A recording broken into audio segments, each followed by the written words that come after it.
all the way throughout the night, and introduce you as your pundit as well for this section. Then, how long have you got left? Well, I've only got 3 minutes before I say we're going to Foundry to meet your host for this year. What does it say for that section? Is that like kind of talking about? It's just like stats on how the number of votes, like whether people have voted, how many people have voted, just the kind of gender. thing. Then we'll, when we come back to you, we'll then ask James about like, can you like talk to us about the breakdown for the referendum and the student So trustees? when they come back to me, this will be after they've announced the results for the referendum and trustees, and then I'll ask James to tell me about the results of it. Yeah, and then Ewan will be able to kind of provide analysis like in line with that. Yeah, yeah. So you kind of, yeah. Results. Yeah.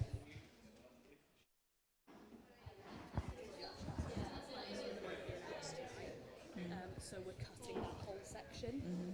So you will finish presenting after welfare, Okay. and that's when we'll swap in whoever the next. Yeah, yeah, yeah. Sorry, I was just going to say, so you guys all play a bit like Yes. So I just move out to the next presenter comes in. So yeah. So that's what we'll swap. So do welfare, skip either completely. Is that the only thing that's it? That's Yes, that's the only okay, thing. that's fine. I'll speak to the pundits as well. But yeah.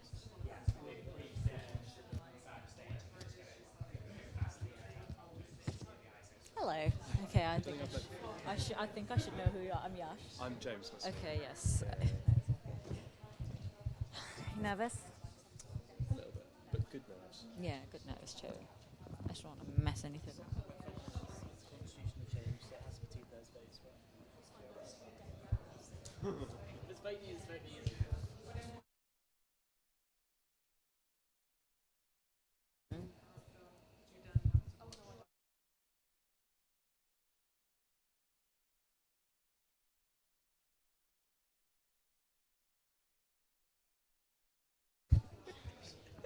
I just know you're on their student council. You sit with them.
Hi guys. If I can get your attention just for 1 minute. So my name's James, and I'm one of the returning officers for this election, and it comes with a heavy heart that I have to read out this following statement. The returning officers for the 2019 officer elections have not been able, I repeat, not been able to return the International Students Officer election. This is due to an ongoing issue concerning the conduct of this election. The announcement of the result of this election is therefore regrettably deferred pending the resolution of this issue. Okay, thank you.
Hi everyone, welcome to the Sheffield Students' Union officer elections of 2019. I'm Yash, and joined here with me as my stats presenter, James, and our pundit, Ewan. So James, let's get straight to it. Can you tell us what you have for this year? Sure. So in the referenda this year, there were 2 questions as opposed to one. The turnout in the referenda voting was lower than it was in any of the actual SU officer candidate positions, interestingly. Obviously, the 2 questions, one was affiliation to the NUS, the other was incorporating activities and sports councillors.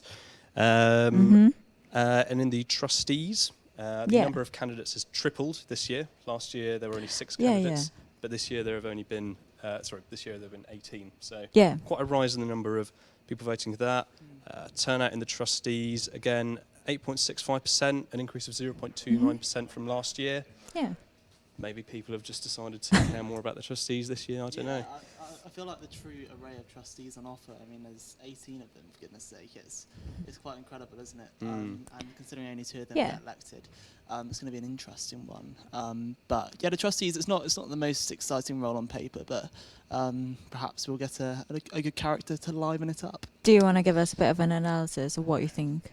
Yeah, so I think in terms of the actual candidates that are on offer, there is a good array. They've each got their own kind of manifestos, and to be honest, there's too many of them to look through. But in terms of what the actual role does, student trustees, that is a bit kind of, what's that sort of thing?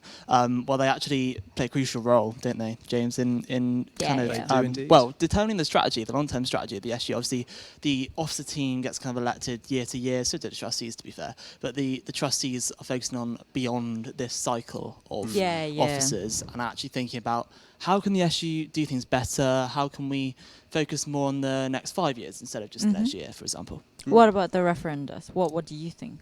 Oh, goodness me, the referenda. It's an exciting one this year because obviously we have the NUS thing every year, and we're one of 600. Turnout was actually 1% lower in the NUS vote this year. Interesting. Really. Yeah.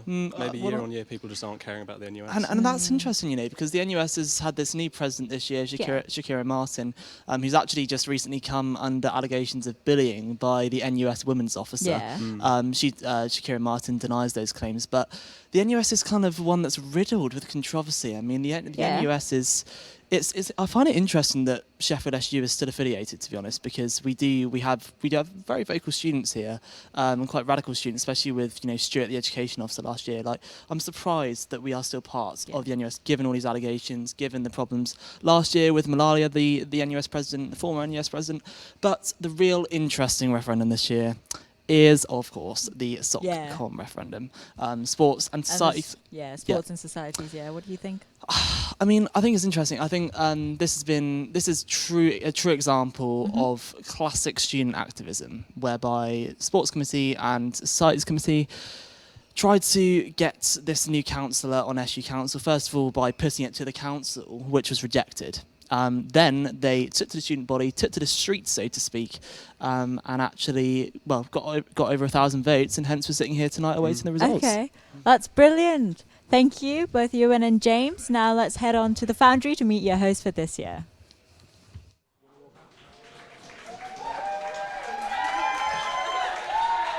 Hello, hello, hello. Good atmosphere, love that. How are you all feeling tonight? Yes. Love that. Obviously, it's been a very stressful few weeks. Been hard. So just sit back, relax, because you're going to be here for a while. Have a drink. Bar's open, have a drink. Some of you have already started, I love that. So my name is Luke Baldwin. I'm Georgia Livingstone. And we are your hosts this evening to announce your new SU officer team.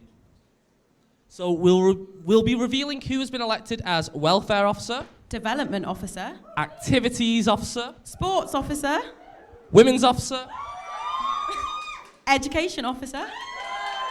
and finally, president. But not just that, just shortly we'll be announcing the results of the referendum and the student trustees. Yeah. And if you can't watch the whole thing, don't forget to check our live blog to keep updated throughout the whole night. So to kick things off, why don't we take a look at some of the most memorable campaigns we've had. On to the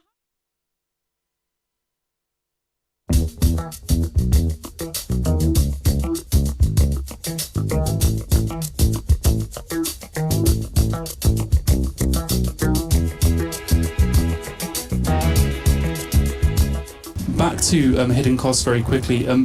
Both your ideas, Ben and Charlie, are obviously going to cost Sam. Excuse me, that is Charlie. You're Sam. He literally has his name written in massive letters on his T-shirt. I know I got you two confused. That was your badge. It's quite embarrassing. Bears heavy on my mind. Then I look at you, and the world's alright with me. Just one look at you, and I know it's gonna be a lovely day.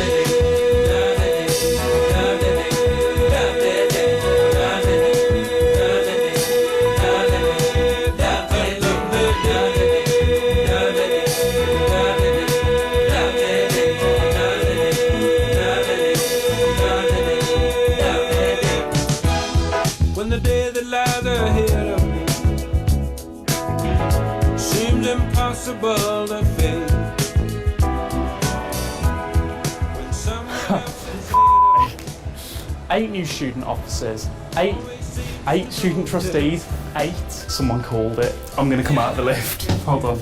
Someone called the lift and I went down. 2 new councillors to SU Council. Say. Students. There's a lot of walking to do there. That is a very long.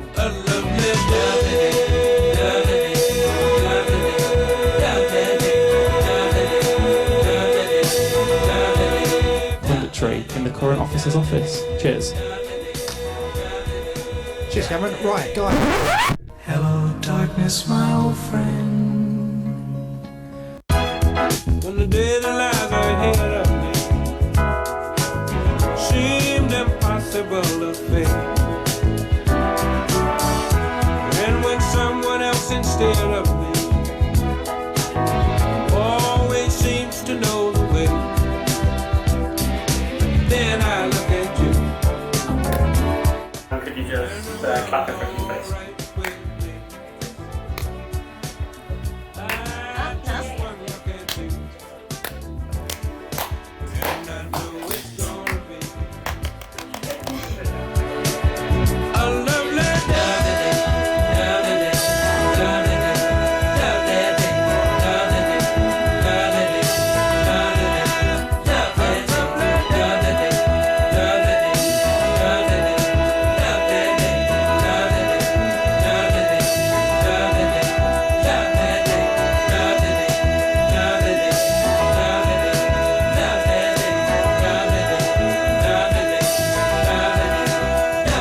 Bring those things back down. There's always a leverage. If you want something, you go out there and you try and create a positive change. But for me, the point of the president. You see, that's very nice that you make that point, but it also completely ignores my third point. Like I say, there is more money we could. Completely ignores my third point. Like I say, Goodness me, what's that I can hear? I think it's the fire alarm, because it was so hot, that debate. My goodness.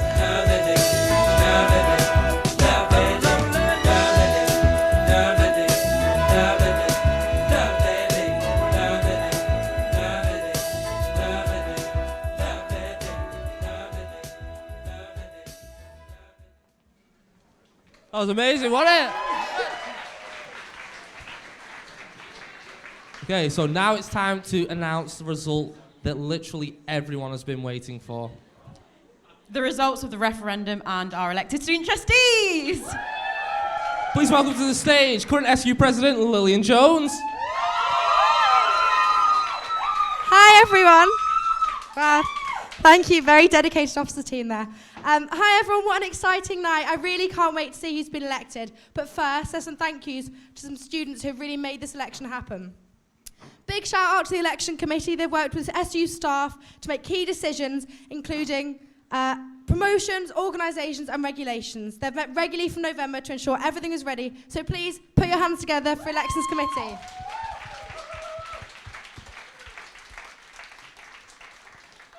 Secondly, an enormous thank you to this year's returning officer, Maida Tayeb, Anna Crump-Razor and the incredible James Cottis. Put your hands together. The returning officers have the job of being responsible for the conduct of the elections. It involves considering complaints, providing clarification, and always being on the side of the voters in ensuring free, fair, and transparent elections. As I'm sure you can all imagine, it's an incredibly difficult job, and they've all dedicated hours and hours of their time over the last 3 weeks to ensure an exceptionally high standard of election validity. They've done it with the utmost dedication, care, and fairness. So for one last time, hands together for the returning officers.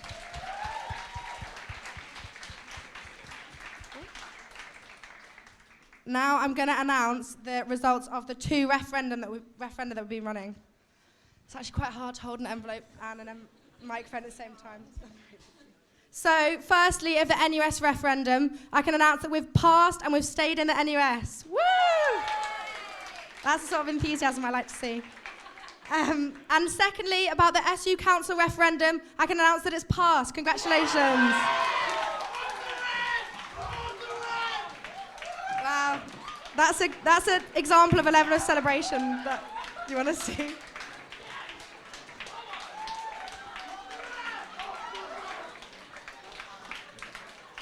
Well done to everyone involved in that election, in that referendum.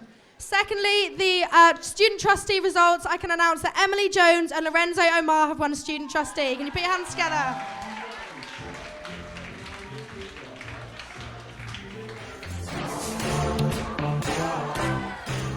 They actually can't be here tonight, but huge congratulations to them, and I look forward to working with them. Thanks, everyone. So, congratulations to our new student trustees. Let's head on over to studio to get a breakdown of the results. Well done to our new trustees. James, you want to give us the breakdown? Sure. The winners, I do not have on my graphic in front of me, unfortunately. Give me 1 second. Well, I mean, I think. Do you want to? Well, yeah. In terms of the actual, I think it's good that we've got kind of this. You know, that's the first one of the night. Before we wait for the graphics to come up, got the ball rolling on an exciting night. I know. And I feel like with these trustees, like we were saying, obviously crucial in the long-term strategy. But it will. Do we know actually who won? I wasn't actually aware of the I didn't catch the names. I think it's Emily. And I'm not really sure. I'm sorry, I didn't catch the names quickly. But what I want to stress is, we're always stressing about the officer roles, but never about the trustees. Maybe, maybe we should start talking more about them as well, because they play such a crucial role in the SU. Yeah, they do indeed. Yeah. Yes, yeah, definitely. No, absolutely. Kind of it's the backdoor roles, isn't it? It's like the behind the scenes, not necessarily. Like the officers are kind of at the front of every marketing material. But actually, these people are slaving away behind the doors, actually making our SU better for the future. So. We have to, yes, exactly. Well, this is not a full-time job, though. This is not a full-time position, isn't it? It's just mainly doing it during your education, right? Well, who knows, if Ashley wins, then maybe he'll redistribute some of the 19.5 grand into the trustees, so might end up with some salary at the end of it. But no, at the moment they do miss out on the quite substantial wage. So how do you think the elections have been going so far, Lacey? Great. It's been a very vibrant campaign season. Hasn't it? Yes, I thought it was really good. It. Yeah. One of the best, I think. Yeah, no, definitely. Compared to last year, I was only here for a year, so I thought it was better. No, it is just a shame that the turnout was slightly lower in the referenda this year compared to the previous year. Yeah, speaking of that, so we've once again decided to stay with NUS, and now we have a societies and sports council. What do you guys think about that? I think that's brilliant. So they did win, did they, in these sports? And Yeah. We're getting them. Brilliant. They will be absolutely delighted with that. And, like I said earlier, that's classic, student activism. That is, it just pays off, doesn't it? I know that, for example, when they weren't getting much headway, because they had to reach 1,000 for votes on the SU website, and actually, they even took to approaching people in the IC to try to get votes, which was, quite remarkable. Right, I see that the stats have come up. They have indeed. Do you want to give us a rundown? Yes, quite resoundingly yes in the first round of voting for the NUS referendum. Some voting remain, but overwhelmingly we have decided once again to remain affiliated with the NUS. There's quite a big gap of people who have abstained it, actually. Yeah, and said no as well. Greater than the amount of people who voted no. Yeah. Similarly, with the council referendum, we've seen, as we've just discussed, an overwhelming majority to vote yes. Similarly, again, some numbers of people voting not voting, to abstain. But a very... that seems to be an issue, doesn't it? Yes. Yeah, I mean, in terms of the actual council referendum, in terms of those no votes, obviously it is kind of about 3/4 yes there. But in terms of the no votes, I know that the officer team were quite against the idea of a sports and societies council. I don't think they were particularly comfortable with it, the current officers.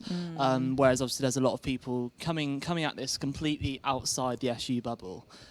People who are literally involved with Sport Sheffield and doing club sports. Then people who, perhaps the societies are more involved with the SU through doing platform festival and things. But the sports clubs, they're way out of the kind of SU clique. So that's perhaps why they ruffle a few feathers with the officers. And obviously this is classic.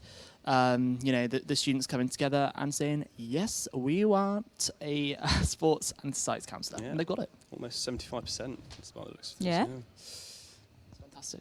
So, So, is that everything then? So, right now, we're going next to the welfare. Oh, I'm really sorry about that.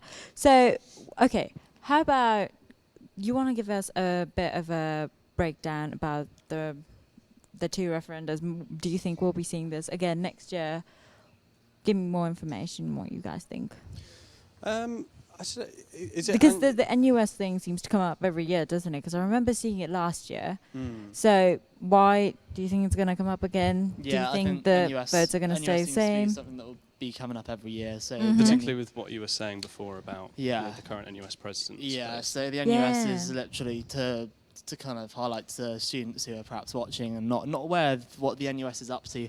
The NUS president just constantly mired in controversy. I mean, having the NUS women's officer, bear in mind, supposed to be representing students across the country, making allegations against the president of the NUS that she is swearing in the office and this sort of thing. And then obviously the president denies those things. Then for the president to come back and say, a key thing with the NUS is a lot of the officers say they experience a lot of abuse on social media, especially like anti-Semitic abuse and misogynist abuse, this sort of thing.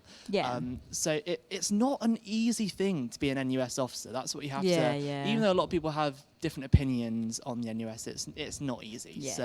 I feel like the support's obviously there at the moment from Sheffield SU, but whether it will remain next year, we'll have to see what controversies come up next. Of course. So now we are done. And we're going to go and watch the welfare campaign video right now.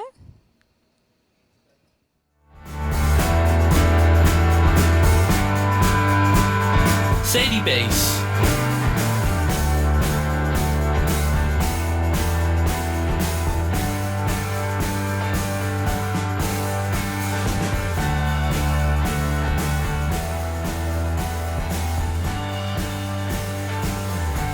Baron Madison.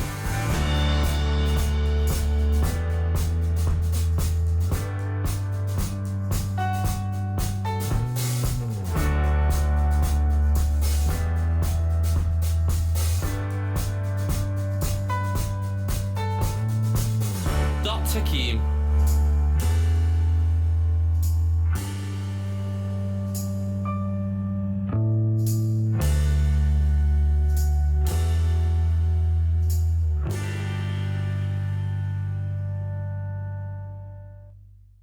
So that was the campaign VT for the welfare candidates. I'm joined now with Tim and Matt as our pundits. Oh, you're right. You doing good? Yeah, good. All right, so I've got a lot of questions for you guys. Firstly, what do you guys think about this year's welfare candidates?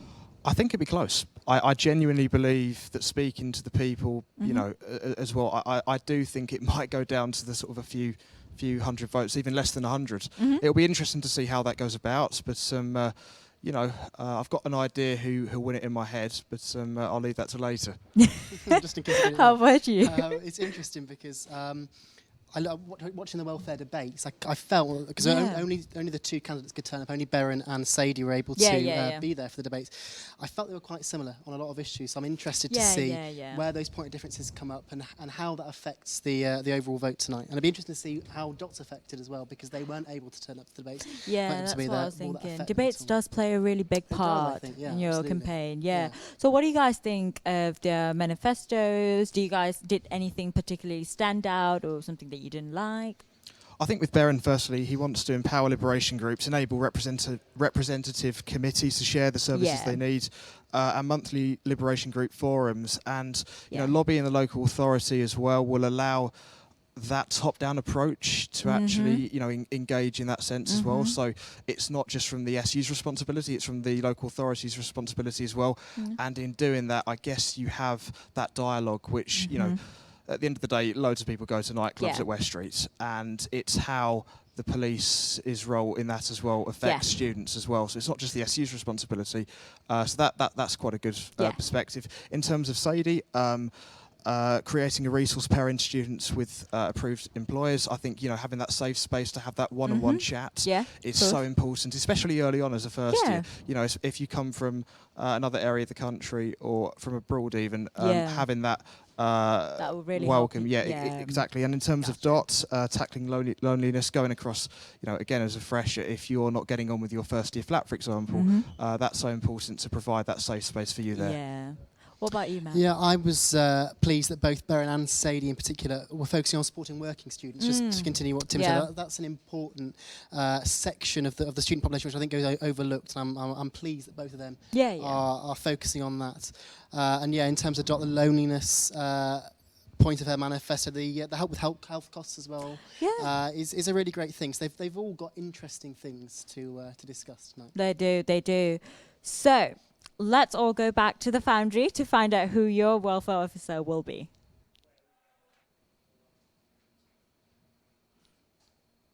Are we good? Thanks for that, Yash. Before we carry on, I just want to say this part. I apologise if I pronounce anyone's names wrong on the candidate videos. Feel free to shout at me after. But anyway, on to the next announcement, which is welfare officer. Previous officer Catherine Swindles is actually making her way down as we speak.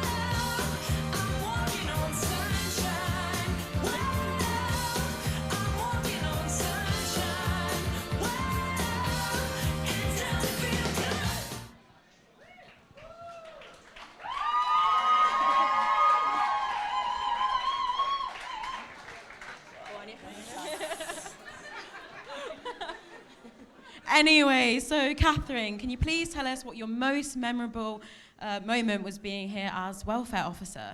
Yeah, so that's a really, really hard question, and there's loads to choose between, but I think for me, the most memorable had to be the stuff with the drug harm reduction. I think nothing beats your mum calling you up to tell you you've been on Loose Women.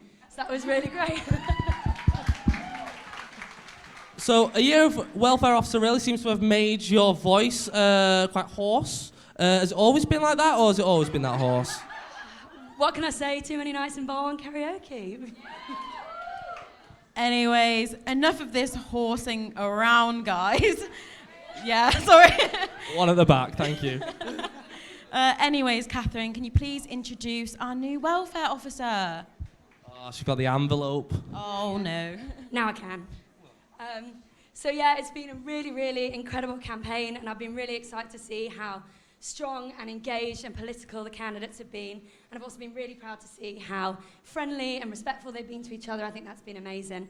But of course, there can only be one winner. So the winner of Welfare Officer 2019-2020 is Berin Madison.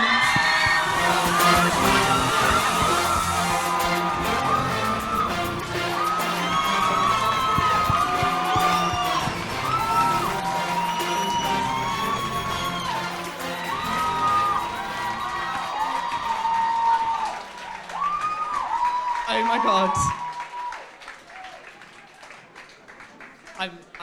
I'm shaking. I want to say thank you to a lot of people. Thank you to the committees that I've been on, LGBT and welfare, like it has been the best experience. Thank you to the current officer team, because I've worked with a lot of you, like you've helped me build campaigns that I didn't think was possible. Considering like in first year I barely went into the SU. Like this year has been amazing and it's been so fulfilling. It's been an absolute journey.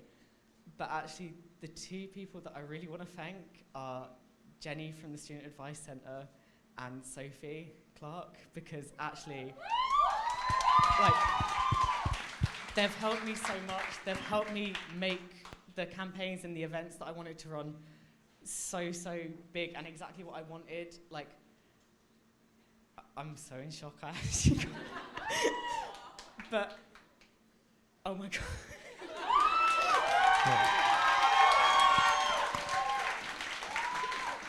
And honestly, like, it's not very welfare, but I hope to see a lot of you later on the night out. I'm gonna have a great time. Thank you so much. Yeah. Big congratulations to I'm tearing up myself a bit. It's only the first one. Anyway, congratulations to Berin. I believe it's time for some stats, so let's have it back over to the studio to see how the results have turned out. Cheers.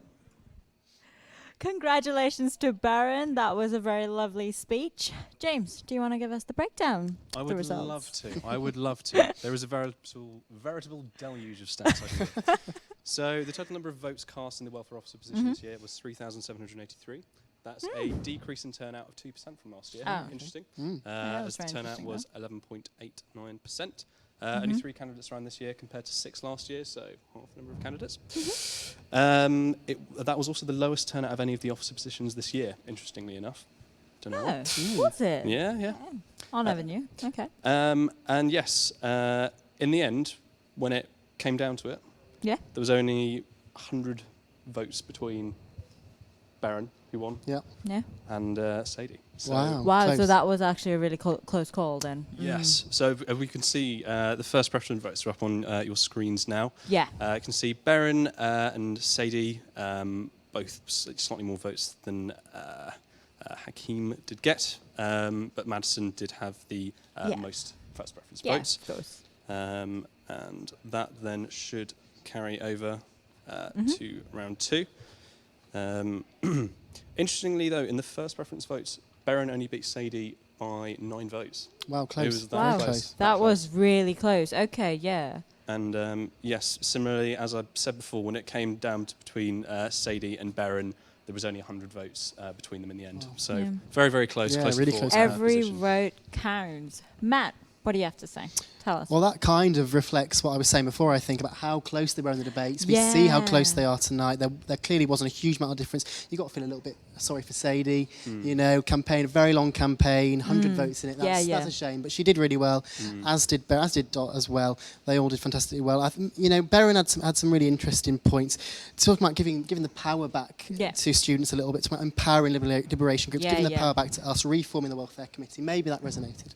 What is one thing that you look up to see? Like, you've seen his manifesto. What is one thing that you think? I'm interested to see if he really can reform the welfare committee and do these things that he's promising, giving that power back, because they are good promises. We just see if he can follow through now.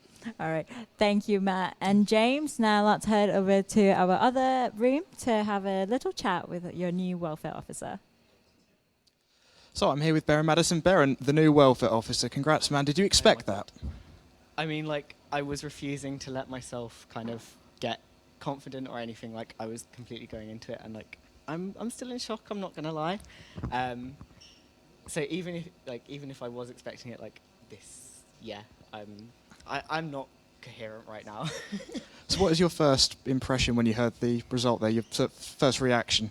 I went and hugged Sadie. Like, I know it sounds cheesy, but like, she's been such a great competitor, and honestly, like, I was at peace with whatever result came out tonight. But like, my first instinct was just to kind of go to her and just be like, "Yeah, you were amazing." Well, the thing is, the vote was so close. It was pretty around 100 votes in it between you and Sadie at the end. So, yeah. What do you make of that? Because I remember you saying recently that it would be very, very close. I always felt that it was going to be close because like, we were both such good candidates, and I didn't know the number until now. So there you go. There I go.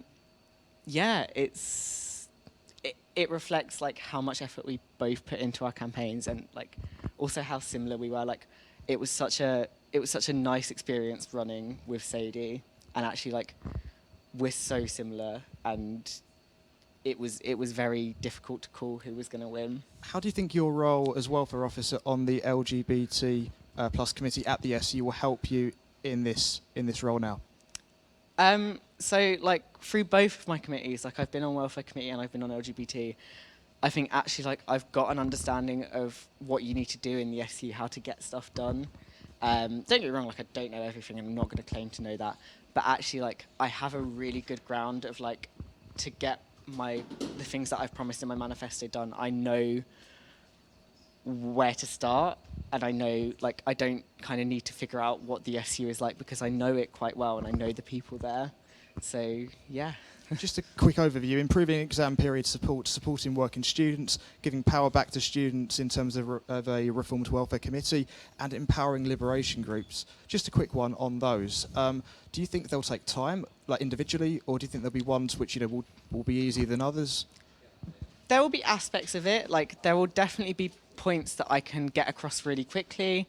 It's a very kind of, there's definitely stuff you can do that's kind of in the public eye, and it's like, look, I'm doing this. But at the same time, I am really concerned about the behind the scenes stuff that takes longer, that, I want to set up stuff for the future welfare officers to continue, because actually a year is such a short amount of time, and the only way to make tangible change is to kind of have officers following on and building on each other's work, because otherwise there's no way that I can make massive change in a single year.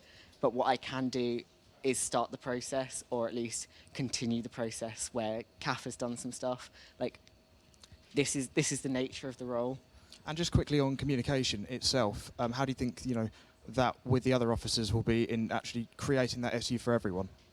I am so excited to meet the rest of my officer team. Like, and I think actually collaborations have been something that I've been a massive part of this year. Like, I think it's how you get stuff done, and also there are different people for whom it's relevant. Like, the campaigns, I will run campaigns that are relevant to the women's officer. I will run ones that are relevant to the education officer, and to include them in that, it's like an extra set of hands. And I think communication is so key, and I'm ready to make it work. Like, whoever wins the other roles tonight, I am ready to have the best year and actually really make some change. And in terms of being that protagonist almost for people on welfare committees in so many different other areas, do you think you can be that leading role because you've been there before, so you know what they're feeling and going through? Yeah, that's what I hope to be. Like, I really want big things with welfare committee this year. Like, it's such an underused facet of this university, and actually we could do so much with it. And if there's one thing that I go away from this year doing, I want it to be raising the profile of welfare committee and actually utilising it, because it is such a good thing that we have. Because I guess in terms of mental health, yes. That's a really big thing as well. And just finally, before we go to development, your view on that? So I think mental health, like, we've got a good conversation going about some of the more common mental health issues, but actually I want to look at the ones that aren't that common. I want to look at the ones that aren't that talked about. We're going to start looking at that. We're going to start raising awareness on that. We're also going to look at SAMS, we're going to look at UCS, and we're going to make sure that they are revising in the way that means that students can access them, and means that students can actually, like, get the most from them. Yeah, definitely. Right, off to the development officer video now for the results there.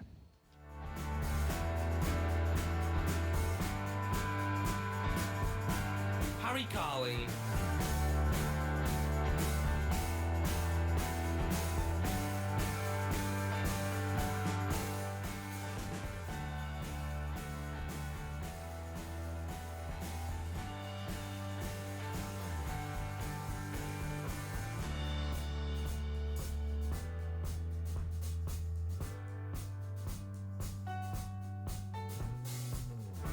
Jordan Weir.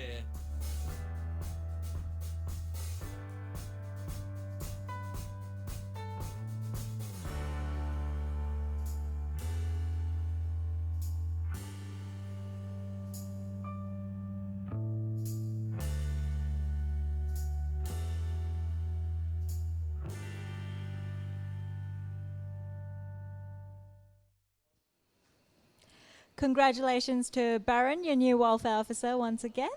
So now I'm joined with my two pundits, Lucas and Cameron. How are you guys doing today? Not too bad. It's great. Good to be here tonight. Right, so you guys have saw the development VT. So between the two of you, which candidate stood out the most to you? If we're talking purely from the video, Jordan, mate, you've got a film stuff landscape. That's yeah, I saw. That was upsetting. That was really good. But from debates, I mean, I think the thing about development is they agreed on a lot of things. Yeah, I was about to point that part out. The fact that they agreed on nearly every single thing was a bit hard. I think it looks like that certainly from one way because even there's crossover in the subject. So they both want to reform the zero-waste shop, for example. Yeah. But they did have different ideas, and I think once it came to debates, we started to understand those differences. Yeah, I think it's, even though there's only two candidates this year, obviously they do differentiate themselves substantially within the manifestos, and I think it's going to be a tight race tonight. So, as you've seen their manifestos, what do you think stood out the most? I think the flagship thing, rightly or wrongly, the thing that stood out to me to be the flagship thing was the expansion of the zero-waste shop. Yeah. And with both of them, I kind of got where it was coming from, but I am not sure that I 100% agreed with where that was going. So, for example, from Harry's perspective, I'm not sure whether I'd want sort of students to help give money to like an external business. However good that external business was, I'd rather keep that in the SU. So I was slightly more hot on Jordan's idea, but either way, I still would rather that keep within the SU kind of like structure. You know, I'm actually a big fan of the zero-waste shop, and I'm sure many people are, but obviously with expanding it, you'd have to look at where's the money going to come from, where's the space, and so that's some of the questions that they're going to be addressing. But yeah, definitely both of them did want to expand the zero-waste shop, and that seems to be a big policy for both of them. I think the thing about development is there were neither candidate really was neither candidate stood out as having like a policy where I'm like, oh, I absolutely hate that. Like, I definitely don't want that. So I'm kind of in that really irritating, sitting on the fence position where I don't actually mind who wins. I'm like, both of them I know will do a very good job. And I think that's indicative from how much they agree with each other. Anything you want to add, I definitely agree with that, Cameron. We're agreeing with each other. We are agreeing too. So, just like the officers. Yeah, but obviously there are a lot of progressive points on the manifestos here. Digital U cards were mentioned, increasing the amount of water fountains, which I think is really good. So definitely going to be interesting to see who's going to win this tonight. All right, that's it from us. So let's head over. I'm really sorry about that. So the next one I was going to ask is from Forge Debates. So was there anything that they said that was unique that stood in your head? Cameron, you being the host of Forge Debates? The problem is every time I think about their debate, I just think about that point where I went to shake Harry's hand and then they shook hands with each other. I'm sorry, over Cameron, me. but that was absolutely hilarious. I couldn't mean, I'm still a little bit hurt by it, I have to be honest. Again, in terms of the manifestos, I think really it was just there's not that big point. It's like as we got through the debate, we really started to see just where they differentiate. So reward outlets or reward societies for sustainability, zero waste shop overspill to an external business or for the students. And no one stood out absolutely for being like them, but they're just, I like them both, okay? Again, Cameron. Are you agreeing with him again? I'm afraid I have to. Obviously, I'm going to be honest here. I didn't follow that debate as closely, but they mostly agreed with each other. Yeah, Let's that's what just keep I it heard. at that. Yeah. That's what I heard when I was looking through it. So, what do you think? Let's just. I mean, we've talked so much about the new officer candidates. What do you think Melky has done in terms of our development officer right now? What do you think she's done well? Well, I'm involved in Coffee Society, That's and something that we've met with Mel a couple of times to discuss kind of the recycling of coffee cups, like the single-use coffee cups, and also like how the SU disposes of its coffee grounds, which are both sustainability issues. And I just think Mel, in my experience with working with her, she's just so easy to work with. Yeah. I definitely have to say that the reusable cup scheme, I think, is very useful. I think it could reduce a lot of waste, and it did for sure. And Mel is just a very approachable person in general. I found it very easy to talk to her whenever I needed to. So I think she's done a lot for our uni, and I think we can still do a lot more. Do you think recyclable, the single-use coffee cups, all that? Do you think it's actually having an impact in the SU? I think just starting the conversation about it has made people consider the impact that they have on the environment as regards to that sort of waste. Because even with the bottles, which was a referendum result, so that wasn't Mel that actually introduced that. But even with that, like, I don't know about you guys, but because I can't buy single-use plastic bottles, water in the SU shop, I always make sure that I remember my reusable one now. So like it works. And with regards to coffee cup one as well, like I made sure that I have a reusable coffee cup. It just makes you conscious of it. Yeah, definitely.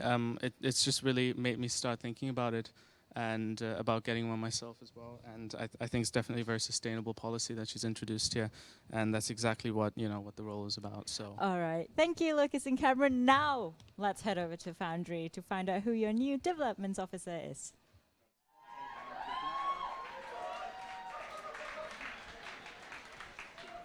So we've got our development officer up next. Yes, indeed. Melky will be here in just a second.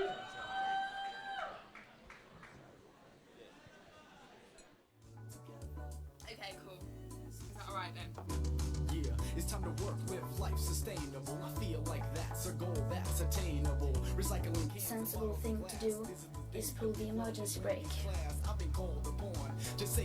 You are not mature enough. Single-handed, unplug your Xbox, all electronics, cause it uses energy even when you're not on it. Don't throw away that bottle, recycle, and don't drive around town, please bicycle. With all the exercise, you might lose weight, look good, save the environment, and feel great. We gotta reduce, find a new use, cause the planet is already taking too much abuse. It's time to go green, live environmental, clean up the earth and treat our planet more gentle. I gotta live life more eco-friendly, so choose to walk instead of driving your Bentley. Captain Planet, much like a hero, I can take it. Are we doing a bit with the where the till and like how the money? Okay, don't worry then. I'll do it later. That's alright, don't worry. I might leave this soon. Huh? No, do not. It shows my non-power.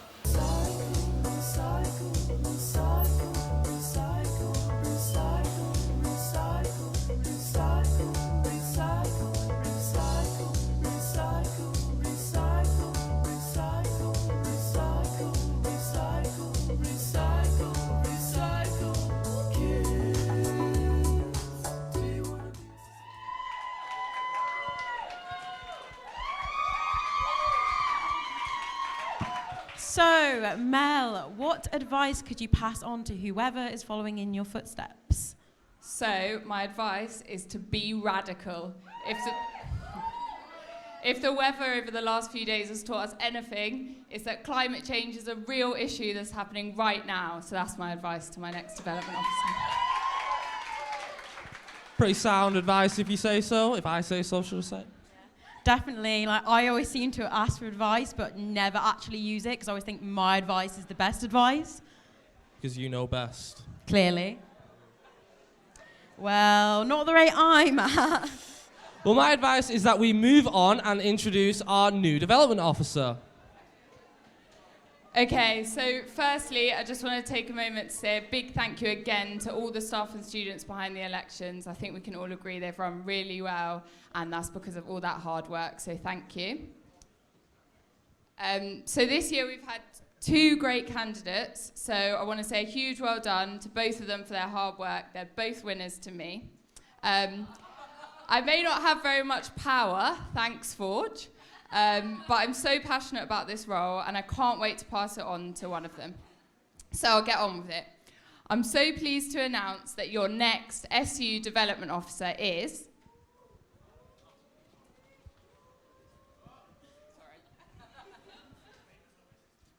Harry Carling.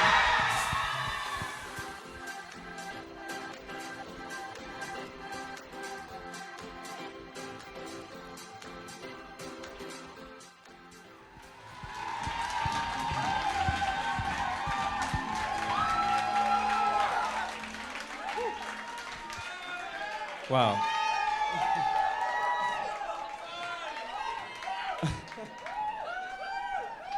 Wow.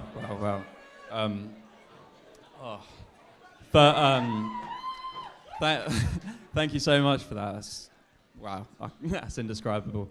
My first thank you has to be to the wonderful Mel Key. She's done an absolutely fantastic job in this role.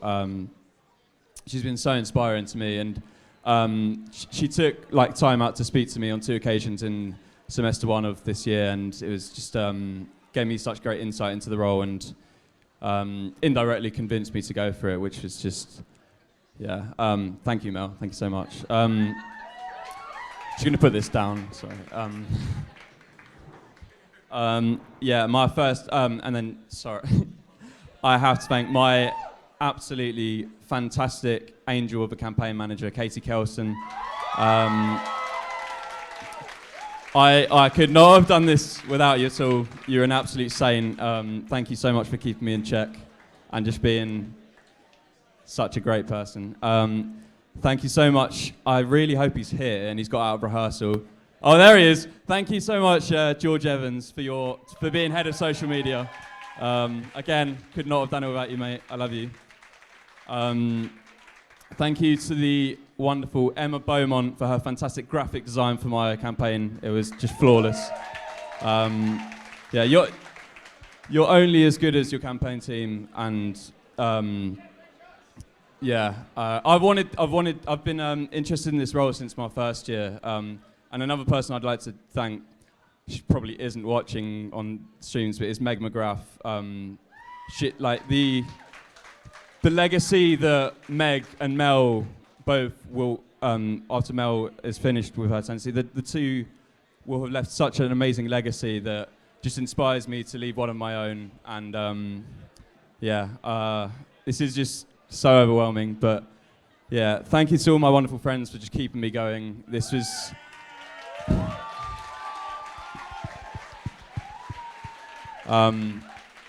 yeah, this has been the hardest thing I've ever done, I'd say. So, and just a final one to every single person who has run for a role this year, every single campaigner. You're all such wonderful, lovely people. It's been such a pleasure to get to know all of you. Best of luck to the rest of you finding out later, and yeah, because we've all gone through the same process here. It's just so overwhelming. Congratulations Thank you, guys. to Harry. Cheers. Thank you. Thank you. So let's get back to the studio for some more stats. Thank you. Congratulations to Harry. So, Cameron? Yes. Were you expecting that? Well, I don't know. It's tough because obviously when there are only 2 people, it's really hard to see. It is hard to see who's going to actually have that edge. And when they agree so much, you think, honestly, if you were torn between the 2 of them, who are you going to vote for? Because obviously, although we use alternative vote, and in other elections where there are more candidates, there are lots of different preferences. With this, it's basically you either vote for one or you vote for the other because of it being first preference votes. So it essentially becomes a first past the post. Or dear old Ron, of course, or, as well. or dear old Ron. Yeah. But I mean, I was in the debates and I didn't see Ron make that many good points. No, so, that's true. That's true. Actually, but I mean, we'll see the stats in a second. That's a harder sentence than I expected it to be. I'm surprised at just how the breakdown's gone. I mean, we'll hear more about it in a sec, but I really so expected it to far, be closer.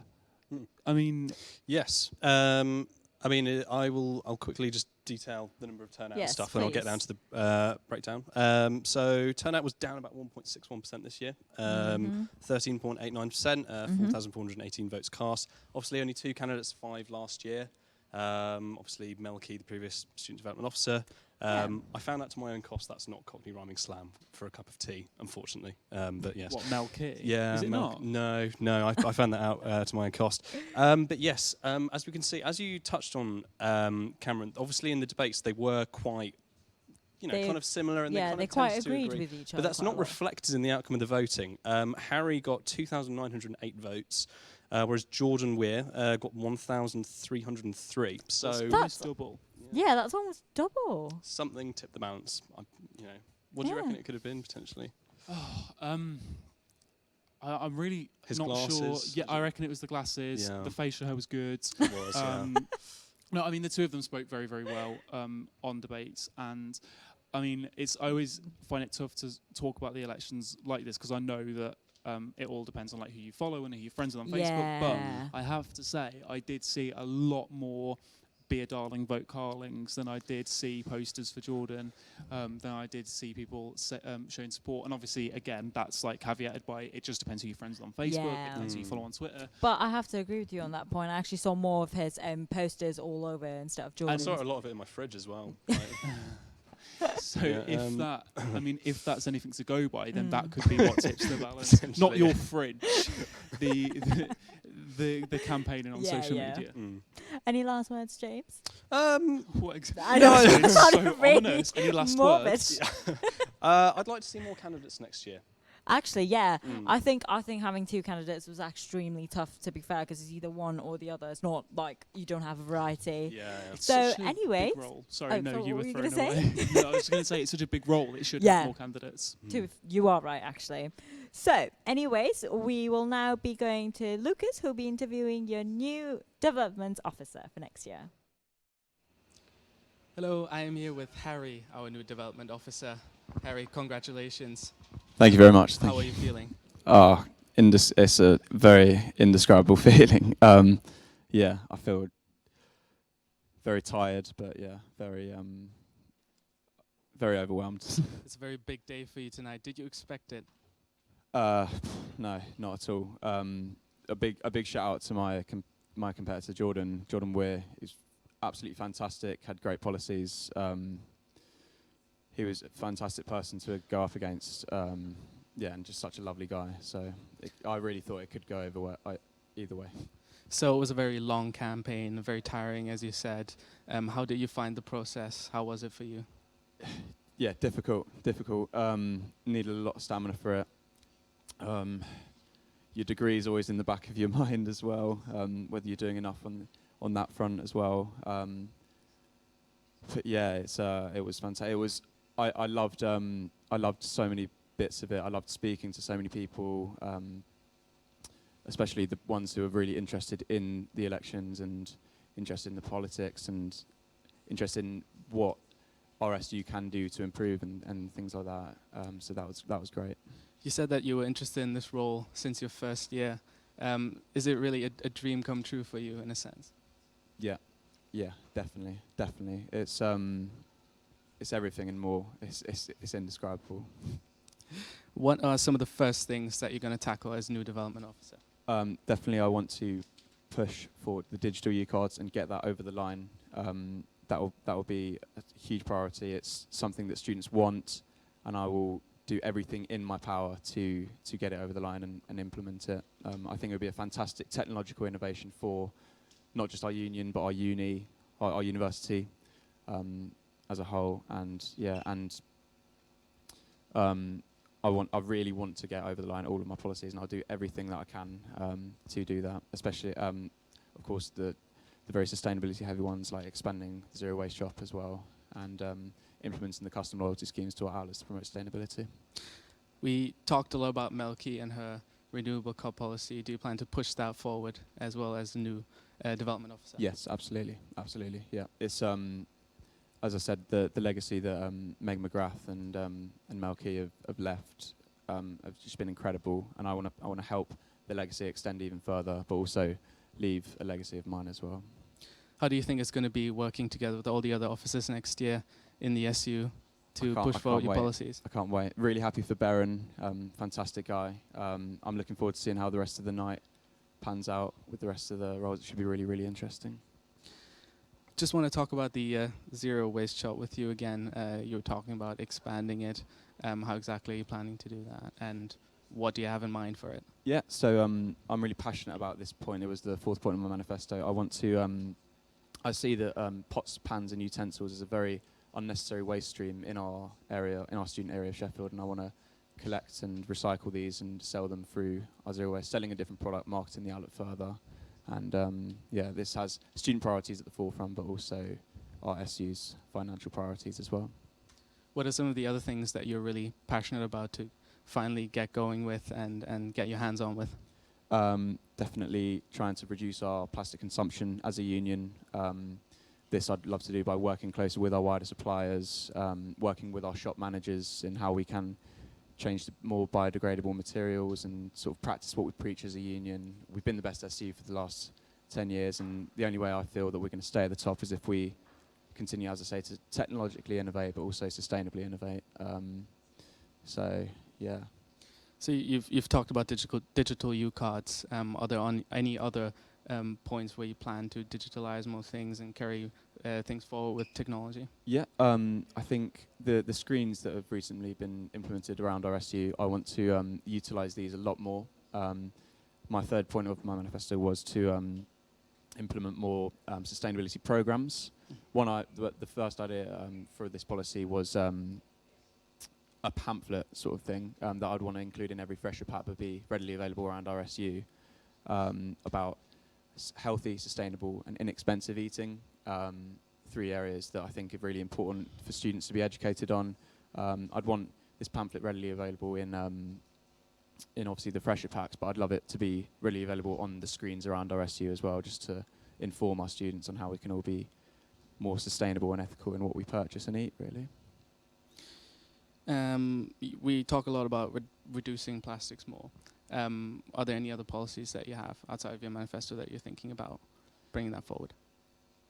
About plastics in particular? Yeah, about reducing plastic waste. So I wanted to do it in 3 ways, which was work with our wider suppliers, work with our shop managers, and to lobby the university to also take action, which I think would be 3 efficient ways. I loved Jordan's point about implementing and producing more water fountains around the uni as well, which I thought was a fantastic idea that could be looked upon as well. I'd have to talk to Jordan about that as well. But yeah, I'm really passionate about my policies. Yeah. Thank you very much for joining us tonight, Harry. Congratulations again. And we are now going to see the candidates for the Activities Officer 2019.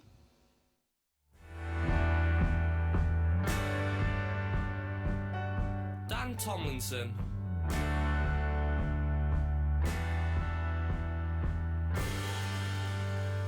Matt Akrivos.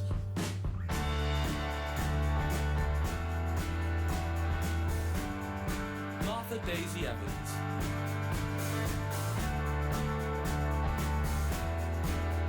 Bethan Jones.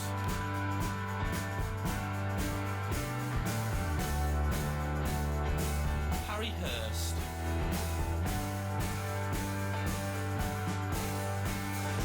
Abby Kongari.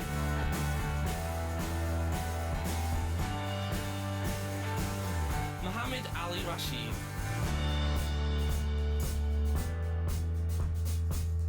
Catherine Doan.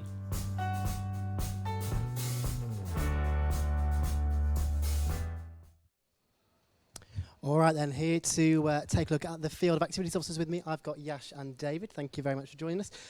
Who stood out for you then this year? There's quite a number to choose from. Who stood out for you? Well, for me, considering the number of candidates, there were two standout performers. I would say Bethan and Martha Daisy, purely because I think their policies are some of the most sensible, realistic and achievable they're going to be able to implement as their time as activities officer. In particular, I liked Martha Daisy's idea of the society showcase. I initially wasn't sure of it. I said perhaps it's too similar to the Freshers' Fair. But when I looked into it further, I thought it's a really good idea. Perhaps some of the societies that don't have enough staffing to be able to showcase themselves properly at the Freshers' Fair. I think in the end that will be a really good idea, and I think both Martha Daisy and Bethan are the strongest candidates in my mind. Yash, for you? I completely agree with David, actually, because for me, Martha Daisy and Bethan stood up the most out of all the candidates. I mean, there's so many candidates to choose from. I really, really like Martha Daisy's Society Showcase as well. And I also like the fact that she wanted to include a society's SU night. That was really nice. I think that we have a lot of societies here in the SU, and every society's put in all their hard work to make SU what it is right now. And I feel like these societies should get more recognition for what they do. So, yeah. As we said before, it was a crowded field. Does that make it more difficult, do you think? Absolutely, yeah, because you've got to try and shine through 10 other people, 11 of you collectively. You've got to try and have unique policies within that to give you a USP to make someone vote for you. In and amongst the debates being split into two, there's nothing we can do about that. Obviously, the sheer number of candidates. You've got to really be charismatic and have great policies to stand out within this field of great candidates. Yeah, I thought so. It's absolutely a positive, though, that they've got so many people wanting to run, though, isn't it? So much engagement, clearly, with the role. Yeah, there was, but I was just really shocked with the turnout. To be fair, like as David said, there's actually a lot of candidates that are running, and correct me if I'm wrong, but wasn't it true that just a few days before there was actually no candidates running? Yes, I think that's correct. Right? Yeah, there was an email sent out. Yeah, there was an email sent out because I got the email and I was a bit yeah. shocked because I was like, activities, I thought it would be one of the most happening roles and a lot of candidates would have gone out for it. And within that few days, we've had 14 candidates or so. So I thought it'd be a real challenge to just see who would have stood out the most, because you've got so many people running, you have to be the unique one. Who struggled to stand out for you, David? Yeah. I wouldn't want to pick a specific individual, but one of the policies that I'm still not 100% sure on is the idea of an app. It's brought up by various officers. Why? What's wrong with that, though? We know in the technological age, what's wrong with the idea of an app? First of all, where's the money going to come from? It's all right. It's all right. Professional, that's all right. Carry on. So, we'll pretend yeah, actually, to be fair, idea of an app. First of all, where's the money going to come from? Second, I just want to know, like, it's going to be really hard to develop an app, isn't it? You need to have a technical team that will be able to develop an app. There's going to be a lot of logistics, a lot of admin stuff, a lot of things that are going to go into an app. And would it be feasible to actually get it out within the year that they are elected for? I don't know. What do you think, David? I just feel that it's difficult to find someone to build the app for you, because software engineering is an expensive business. Very. KICS already have enough on their hands. We already have multiple apps within the university. We have Students' Unions apps, Sheffield, and I just don't think it's something that can be realistically implemented. I thought that was a bit... Yeah, so I'm not really sure how they plan to implement it. Till today, I'm still a bit unsure, because it really is an expensive thing. And second of all, I mean, the most important question, which all of us will be answering is like, where is the money coming from? Okay, if I had to push you a name tonight for who you think will win, Yash, start with you. Who win? Honestly, because as I said, Bethan and Martha Daisy really, really stood out for me. But I think Martha might just win. What do you think? I'm going to go Martha Daisy, because I think she had a stronger campaign Very overall, strong, and I think that's what will tip her over the edge, in my opinion. Why was her campaign so strong? Because I think she had some great branding. I think she very cleverly used the rhyme along with Martha Daisy, and I think that will have stuck in people's minds. And I think when they're looking on those lists of names, a long list of names, bearing in mind, it's something a bit, oh, Martha Daisy, I remember her, I'll vote for her. Yeah, and also she actually used a logo out of everyone else, I think she was the only one that had a logo. I mean, she just used a daisy, but the moment you see a daisy flower, you're just like, oh, it's Martha Daisy. Like, I think it's not just about what your manifesto is about. It's about how you produce yourself, how you campaign yourself to the people. You know, if you use something unique, it will stick in their minds. So what is more important then, presentation or policies? It's a split of both. You can't say it's one or the other, because you might have great policies, but if you don't market yourself, if you're not charismatic, you're never going to get anywhere in politics. So you've got to have a bit of that razzmatazz to be able to showcase yourself, catch the eye of voters, and then good policies will back you up on that to take you all the way. Yeah, I think the personality also matters as well. If as David said, if you're charismatic, if you're confident, then you'll definitely be able to, you know, sweep that word away. Obviously, we had the results of the referendum earlier. The Societies Council has been approved for SU Council. We imagine they'll work closely together with the Activities Officer, you presume, I imagine they have to, yeah. Do you think? Yeah, absolutely. It's an integral role they're going to be able to do it. It's going to be the first time they're ever going to be working together, so it'll be an interesting experience for them both. Yeah. But whoever gets elected as Activities Officer, I'm sure they'll do a fantastic job of it. And you'd presume the referendum it's a positive thing that there is an Activities Officer on the SU Societies Council on the SU Council now, yeah? I feel, because there's so many societies in the SU, and I feel like it would be much better if they had one councillor at least voice all their concerns. What do you think as well? Yeah, when I first saw the referendum, I thought, absolutely, why not? I can't think of any reason why you shouldn't have one. Yeah, exactly. So, yeah, go for it. See how it goes. Absolutely. All right, well, let's head back on over to Foundry to take a look at who will be your Activities Officer for next year.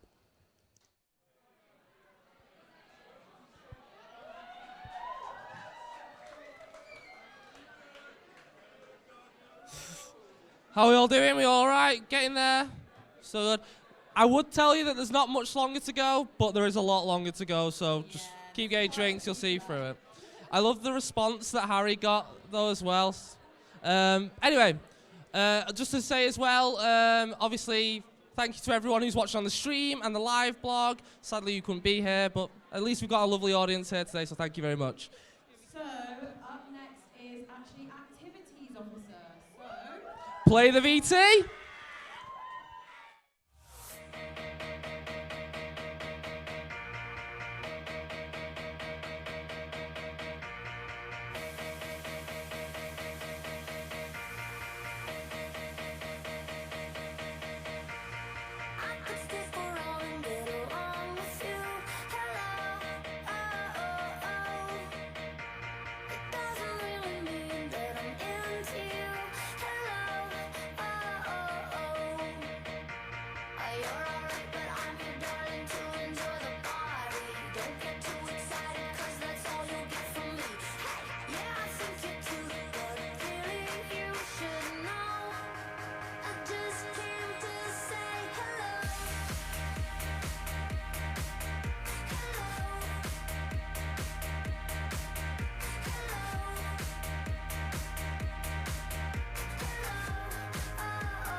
Very last minute last year, so are you happy with the decision? Oh yes, yeah, of course I am. The best decision I've ever made. It's made me, it's inspired me to just do so much more as well. Any particular highlights? What's been the highlight of the year? One highlight? Oh, do you know what? Not all day, just one, please. It's just working with such an amazing group of students, such supportive staff, and of course I've got to say my officer team, they've become sisters to me, and it's just going into that office every single day, it just brings a smile on my face. Great. Well, I'll let you announce the roles then. Just the one role. Okay, so it's amazing to see the level of engagement that we've had this year from the elections, especially for the role of activities officer. I want to firstly congratulate every candidate who stepped up to the challenge. It's been so inspiring to see your campaigns unfold, and I recognise all the hard work that's gone into them. The activities officer has such a diverse job, and I've loved working so closely with our student groups. But the time's finally come to reveal that your next activities officer for 2019 and 2020 is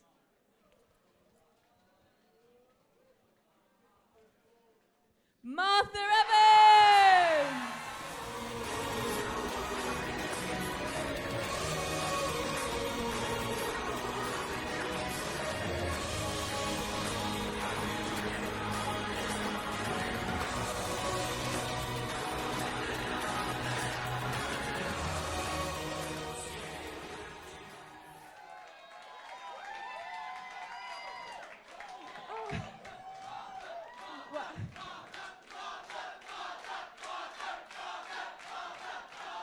Wow.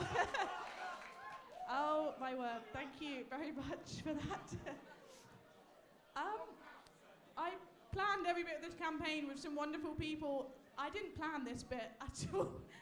I just want to thank all the incredible people who helped support me through this, from making a music video to all sorts of videos, all the silly things I have to do. Thank you so much from the bottom of my heart. This really means a lot. This might sound ridiculous, but Mum and Dad who are watching at home, thank you for when I said to you that I want to run for a job that I have to run a full campaign for. Thank you for saying, go for it, do it. Thank you so much. Thank you to all the officers and the election committee for running this. Thank you to the other candidates. It's been an honour to meet you all. I can't say much more. Thank you very much, and have a great night.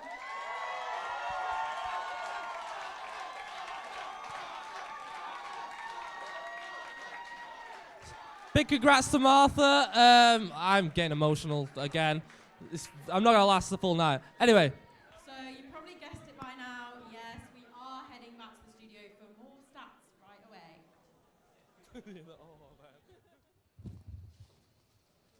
All right, huge congratulations to Martha there. We'll be joined by her in a little while. Let's take a look at the breakdown of the stats. First, we've got James here again. James, give us the breakdown if you can. Sure. I will do indeed. So the turnout this year was 15.32%, slightly down from last year, 0.89% decrease. But it was the highest turnout of any officer election last year, and it's second highest this year. So that is slightly interesting. Is that because of the number of candidates, do you think? Potentially. I don't know if it's maybe in the post-Cecilia Hudson-Molinaro glow. Actually, maybe. Who knows? Yeah, there were 6 candidates last year. 11 this year, as was mentioned before.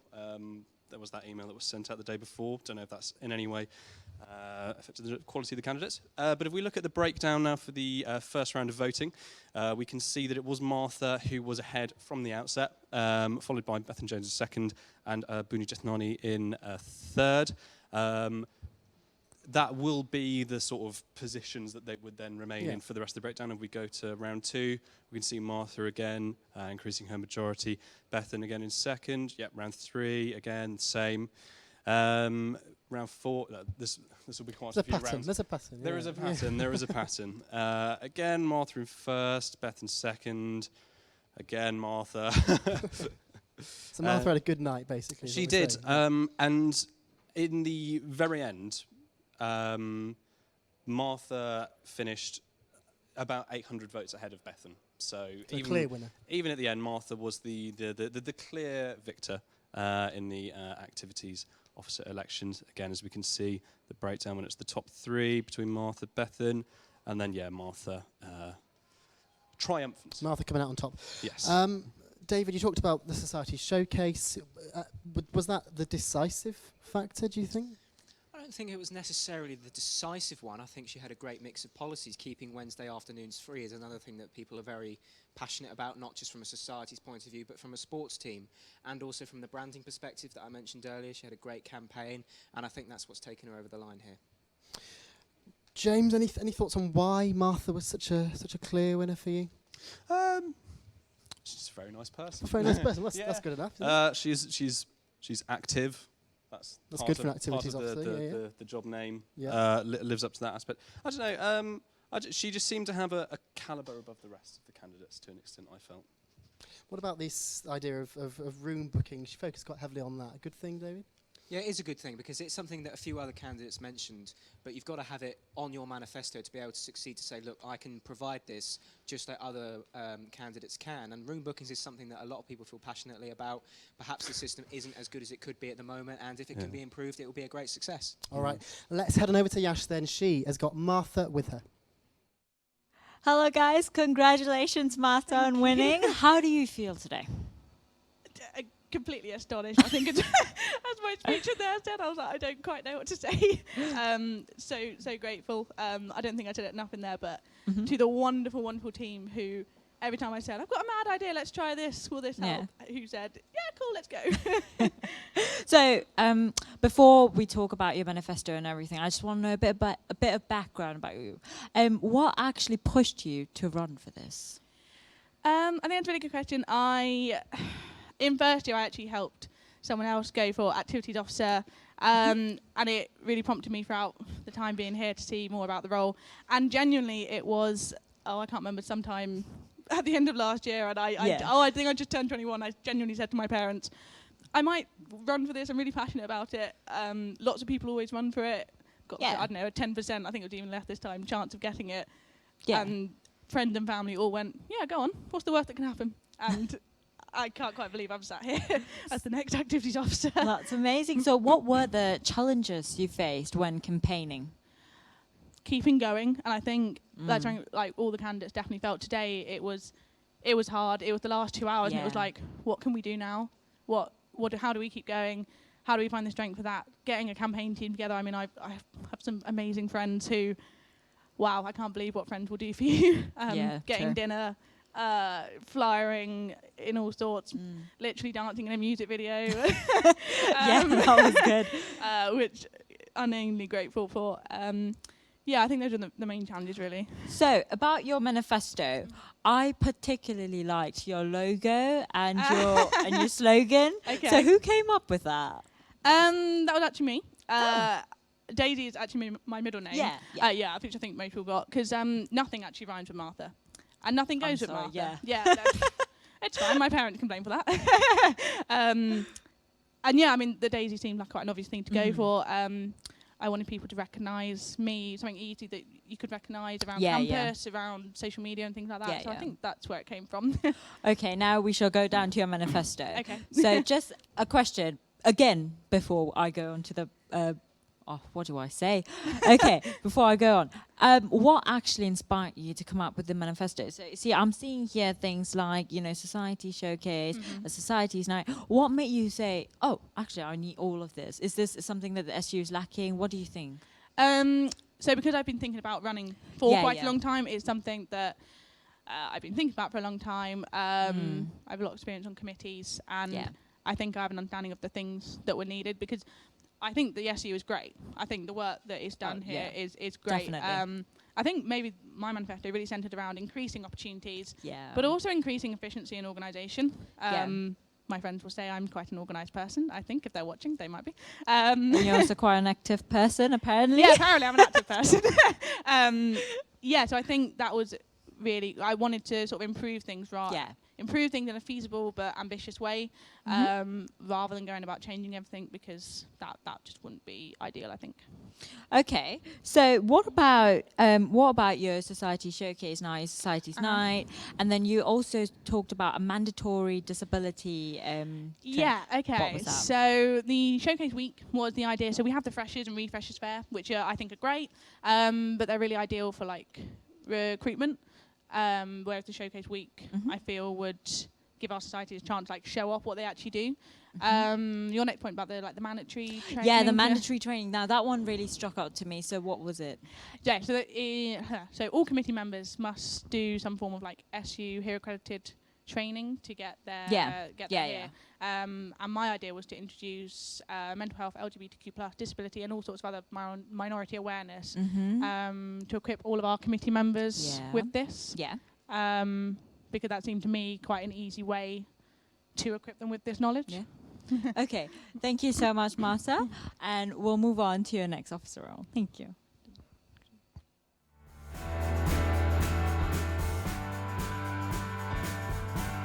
Brittany Bowles.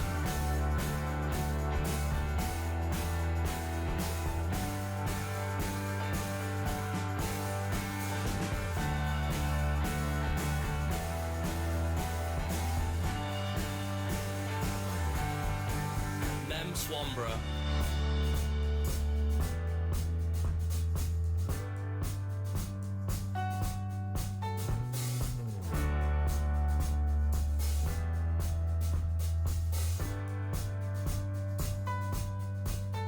Annie Timmis.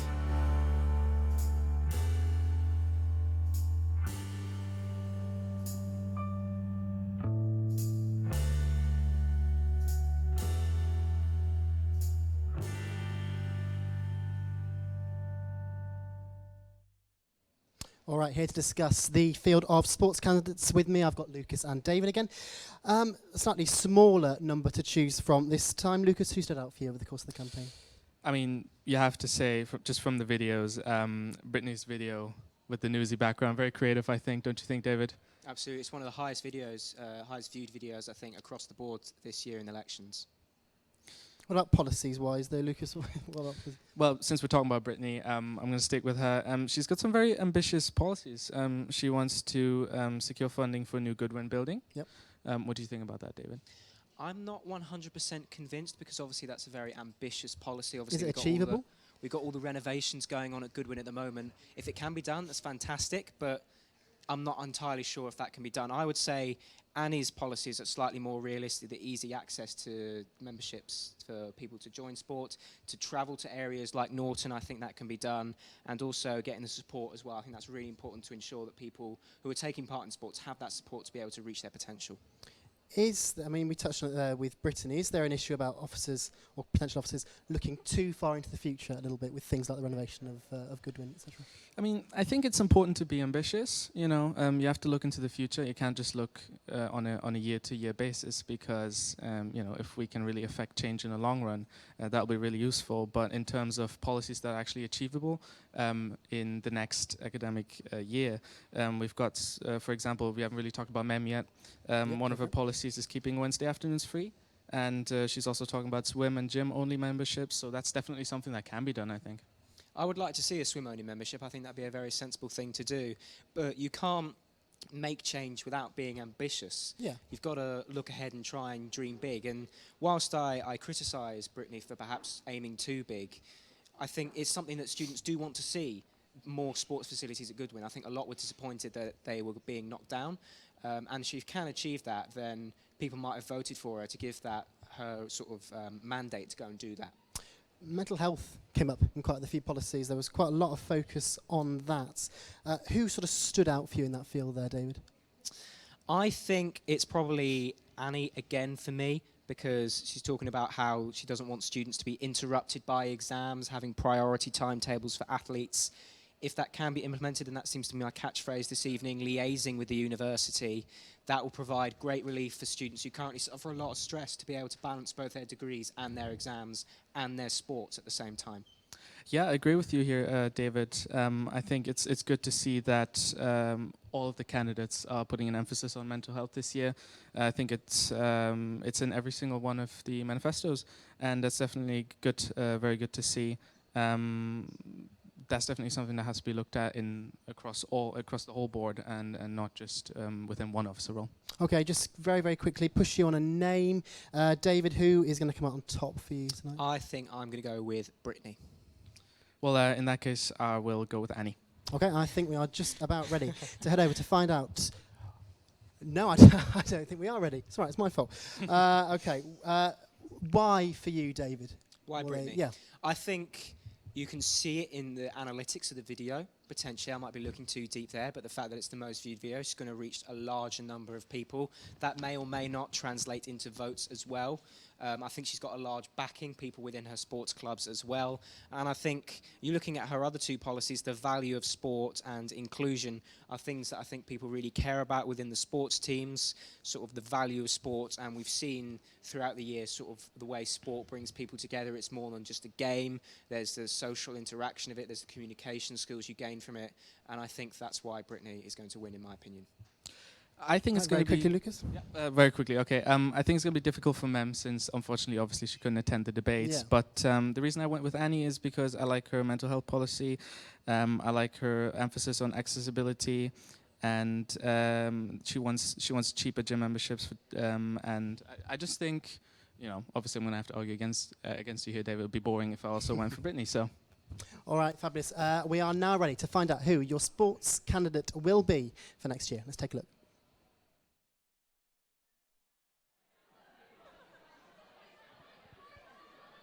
Hello again. So, next up are the results from our outgoing sports officer. Sports and me, not a fab mix. Maybe next year we'll give it a go. Maybe. Anyway, Sarah is on her way to introduce our new officer.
We even talked about not having that. So, how are you doing, Sarah? I'm really good. I'm so excited tonight. Anyway, glad to hear it. So last year, you ran on a Star Wars themed campaign asking people, may the Morse be with you. But you admitted that you'd never actually seen any of the films. So the big question that everyone is wondering, has that changed? No. I watched, what is it, episode 4, like Do you enjoy it? half-heartedly during the campaign when I was like really low and tired from campaigning. So I kind of watched that a little bit, but I haven't watched the whole series yet. Weren't a fan then? No. Anyway. Well, we can't wait to see what our new officer has in store, so please, may you introduce him for us? Of course. So, firstly, it was so fantastic to see yet again an all-female election for the sports officer role, which is very timely for This Girl Can next week, which I'm modelling for you tonight. So well done for all of your hard work to all the candidates campaigning over the past 2 weeks. In true Sheffield sportsmanship, you've conducted yourselves brilliantly in this whole election and have shown great respect to one another. So thank you so much for doing yourselves, but most importantly, sport proud here for us over the past 2 weeks. It's been so reassuring to see all the candidates display their commitment, love and passion for sport, and I hope the successful candidate uses this to continue championing sport at Sheffield and elevate the profile and value even more in the SU and the university to ensure sport is given the credit and resource that it rightly deserves, but most importantly so that it can be shared and enjoyed by everyone. So on to the officer for next year who will be doing this role. I'm so pleased to announce that the sports officer for 2019-2020 is Brittany Bowles.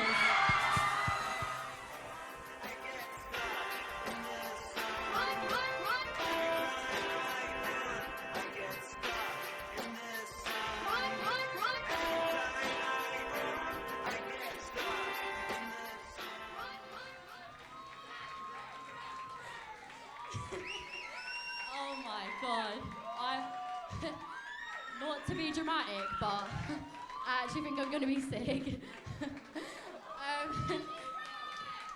Oh, Jesus Christ. Right. I just want to say, like, a massive thank you to cheerleading. I wouldn't be on this stage if it weren't for them. Massively, massively, massively changed my life, and I've got so confident from it.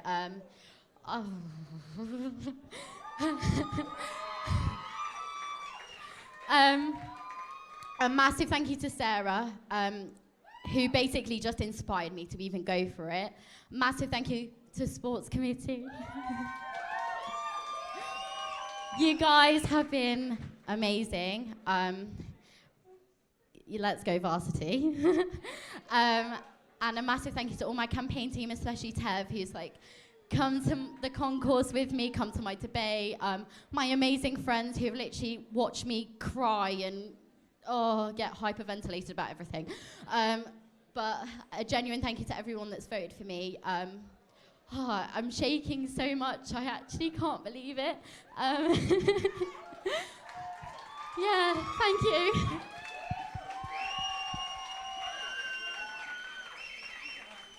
Congratulations. Now we're going to go backstage for some more analysis. Maybe just more. All right, huge congratulations to Brittany there. We'll be joined by her very, very soon. First of all, James is back. Busy night for you. Give us the breakdown of the results then. Sure. So I have a slight confession to make. Last results, I said activities had been the highest voted for last year. I was sadly wrong. It was sports, actually. Okay, but there's been an interesting drop. There was over 1,000 less votes for the sports officer position this year. Turnout was 13.39%, down 3.81% from last year. We have our 5th female sports officer in a row. The number of candidates this year was 3 compared to 5 last year. And the main interesting thing was how close this one was. So in the first round of voting, Brittany can see it here, I think. Had 1,397 votes. Mem had 1,343, and Annie had 1,340. So there was less than 100 between. Was that 3 votes in between? So there's 3 between Mem and Annie. Wow, that is close. And only a range of 57 from 3rd to 1st. And if we go through to the next round of the votes, as we've eliminated Ron, again, very, very close between the 3. And then to the next round, if we can see that if possible, the difference between the 2 of them was only 76 votes in the end. It was a very, very, very closely fought sports officer position. Even closer than welfare earlier on. Closest one this year by far. I mean, I don't know. Do you reckon there's any reason why it could have been so close potentially? I mean, wow, can I just say, this might just be the closest result yet, and anyone could have really won that. All the candidates talked about mental health, they all talked about making sport more accessible, and they talked about inclusion. I'm guessing Brittany's obviously had her support from the cheerleading community, and her video really did stand out to a lot of people. Yeah. But it could have gone either way today. I'm really impressed and at how close this really turned out in the end. You discussed some of Brittany's policies in the build-up, Lucas. Do you think it was things like the funding she promised for a new Goodwin that swung it? I think in the end it could be that people want to see more ambitious policies, they want change, and they want to push for long-term change. And I think a vote for Brittany was a vote for exactly that. It's difficult, though, isn't it, when it is so close? That's really hard on the other 2 candidates. It definitely is. I will just also say on a personal note, a disappointing lack of candidates from Bedford this year. That's something that I really admired about Sarah Morse being from Bedford. I had no idea she was from. Oh, okay, fair enough. So that's quite sad for me personally. That's where you're from, I take it. It is. I see. It is. Lovely, fine. That's very sad for me personally. Absolutely. I think we are just about ready to head over now to David, who's with Brittany now.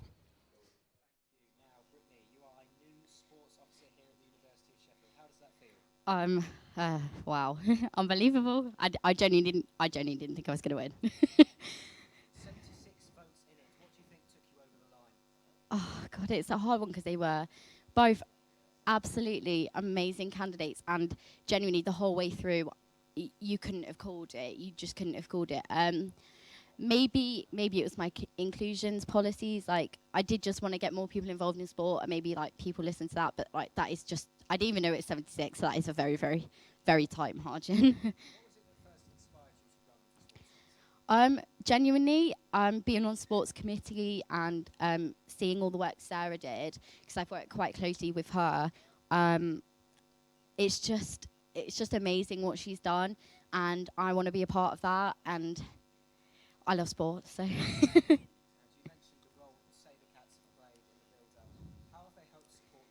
Oh my God, they have been unbelievably supportive. Like, they've shared everything, they've pestered everyone. I owe so much to the Sabercats, it's ridiculous. Hannah Daly was like my vice at the minute. She actually suggested I go on sports committee in the first place, and without that I probably wouldn't have even gone for this. So yeah, it's mad. Now, you've mentioned your policy of funding a new Goodwin building. How do you intend to go about doing that?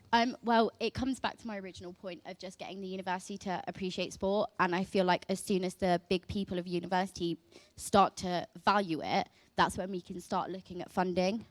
Okay, and another policy you've mentioned is the value of sport. Can you explain that a bit more for us, please? Basically, sport is more than just sport.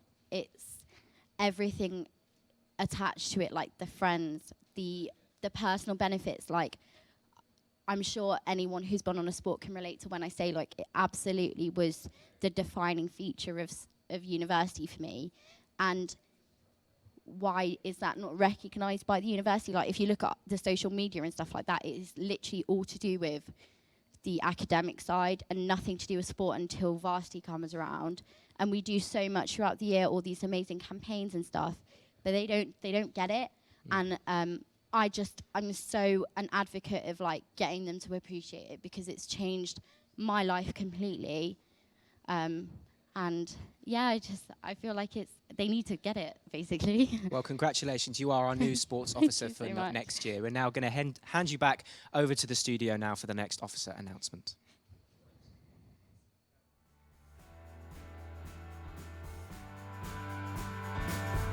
Cara Mahon.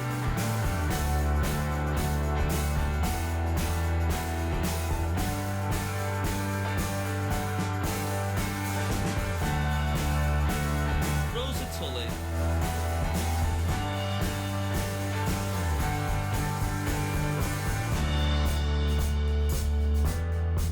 Grace Thambaraja.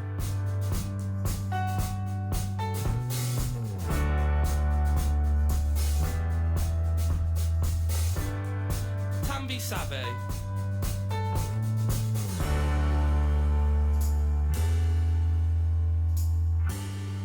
Sarah French.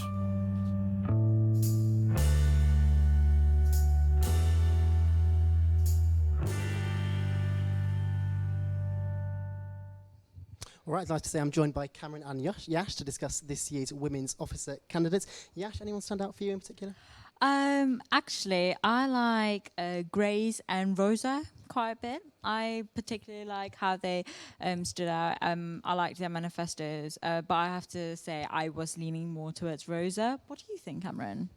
Well, actually, I was so surprised, pleasantly surprised by Cara in the debates, and that's not to say that I thought that Cara wasn't going to be a good candidate, but when I watched her video, and it was obviously one of her key manifesto policies is about sexual health and sexual consent, and so I get the impression watching the video now that kind of the whole like sex angle was kind of like bigged up as a sort of a humorous video, so that she stood out, but also because it's quite an awkward topic. Yeah. But then when it came to debates, just the way that like she discussed all the different issues and responsibilities that the women's officer has, not just for women, but for LGBT students, BME students, I was just so like surprised. It felt like such a contrast from the video that we saw and then like the performance that we saw at debates. I mean, it's good you mentioned debates. Obviously, you were hosting them. Who else stood out for you in those? I mean, it was just such a great debate. It was one of the more in-depth debates. It was an in-depth debate. debate. Yeah, we got down to some very big issues, and I think that's always going to happen with women's officer, but potentially more so than any of the other of the officers besides potentially welfare. I think women's officers have such important, crucial responsibilities as regards sort of the welfare of students, the opportunities that afforded to students, and just safeguarding those students, because they are responsible for so many liberation groups, LGBT students, BME students, as I mentioned, and more than that. So I think it's always going to be one of those in-depth debates, and it was, again, it's hard to pick a standout. I mentioned Cara purely because of the contrast I saw from her video, but all of them spoke so well on all of the issues. Grace, Rosa, Sarah, they were all so. It's hard to get nuance sometimes into politics, but everyone spoke so delicately and considerately, and it was great. Yash, who struggled to stand out a little bit for you in the campaign? Tanvi, I'm sorry if I pronounced her name wrongly, but I didn't exactly see much of her. She didn't make it to the debates. debates. She hasn't even for debates, and even if you look around the SU, I don't really see much of her as in her posters. I don't know. I wasn't exactly so certain about her. How much of an impact, Cameron, do you think not being at the debates? Does that matter? Is that really important? I think it's easy for us, sort of from a Forge standpoint, to say that it makes a massive difference, because a lot of us who are involved today were involved at the debates, and it's really a big thing for us. But I do think that it is a big thing for the students as well, because across both nights we've got over 2,000 views now, so over 2,000 people have watched those debates, and with the turnout that we can see, I think it's clear that those sorts of events, allowing candidates to talk about policies. I mentioned earlier with development how we started to see where they differed because they were quite similar. I think that happens with women's as well at times. I think they are so crucial, and unfortunately if you can't make it, if you're ill, which is going to happen because obviously it's such a stressful period. Yeah, exactly. Unfortunately I think it does make a big difference. Okay, one word then, Yash, a name. Who for you then comes out on top tonight? For me, I think it would have been probably Rosa, because she was everywhere. She's very charismatic. I personally liked her a lot. Yeah. Cameron? How about you? Yeah, Rosa or Grace for me. Yeah. All right, let's see if they're right. Let's head back over now to Foundry to see who your new women's officer will be.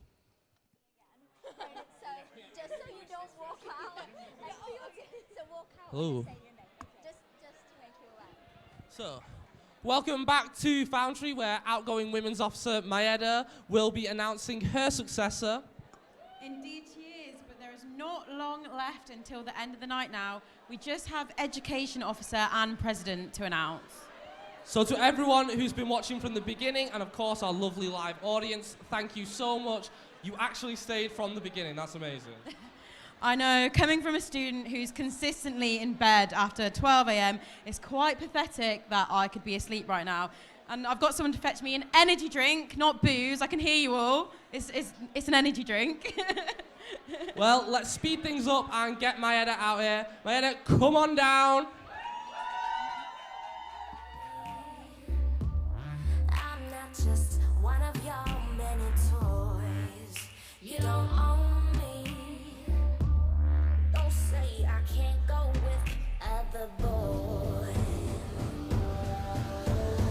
Don't tell me what to do, and don't tell me what to say. Please, when I go out with you, don't put me on display. You don't own me.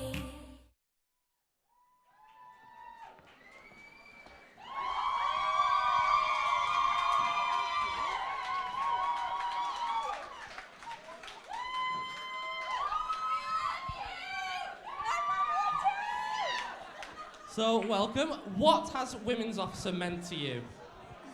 That's a really hard question. It's been my whole life since past few months, and I've really enjoyed the job. But what's meant most to me is representing all the liberation groups in this university. It's been an incredible experience.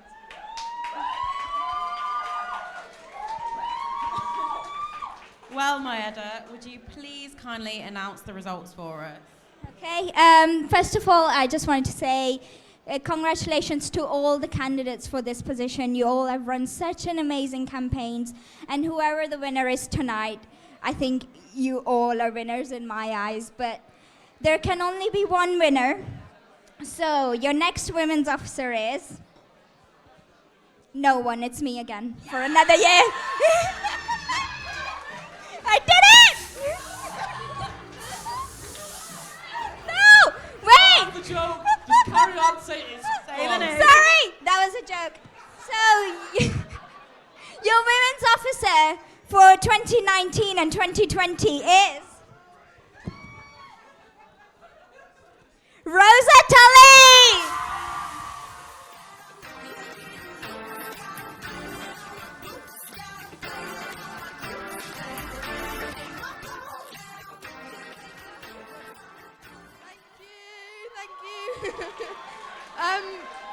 Yeah, I can't really see anyone, so it makes it a bit difficult. But honestly, thank you so much. I'm not really sure how to, yeah. Thank you to all my friends who've been really, really supportive, making me food, giving me hugs, coming out on the concourse with me. But like, yeah, and it's been really, really amazing to be part of something like this, running against such amazing, amazing candidates. Like, I've learned so much about them, about myself, and honestly, thank you. Yeah, thanks.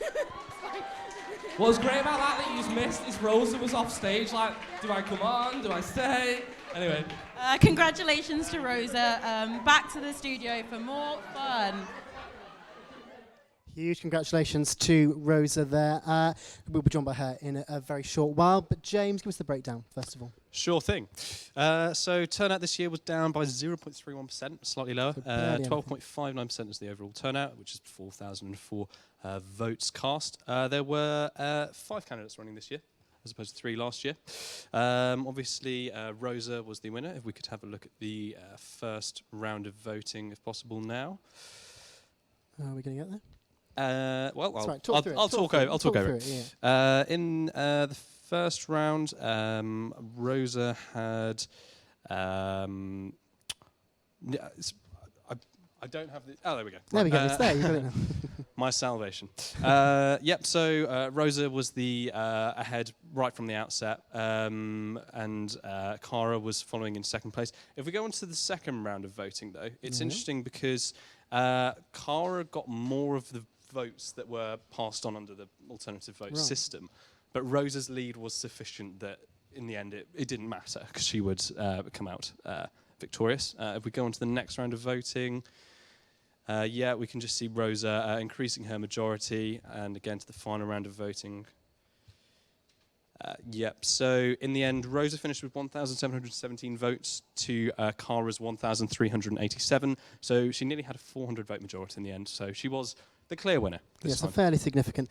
Cameron, Rosa was one of the candidates that you mentioned in the build-up there. In one policy, what do you think did it for her? What do you think made her come out on top? Can I be really irritating and not answer that question how you want me to? Fine, no.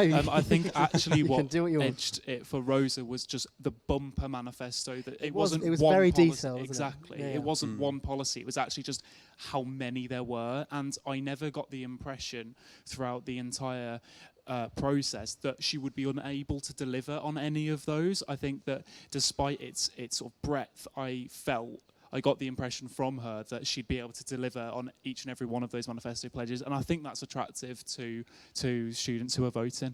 Yeah, they were clear, they were succinct, they were concise, but you got the sense that she can do it, James. Yes, no, definitely. I think she will be a definitely very good follower onto Maeda's job that she did over the previous year. So I look forward to seeing what Rosa can do as a women's officer.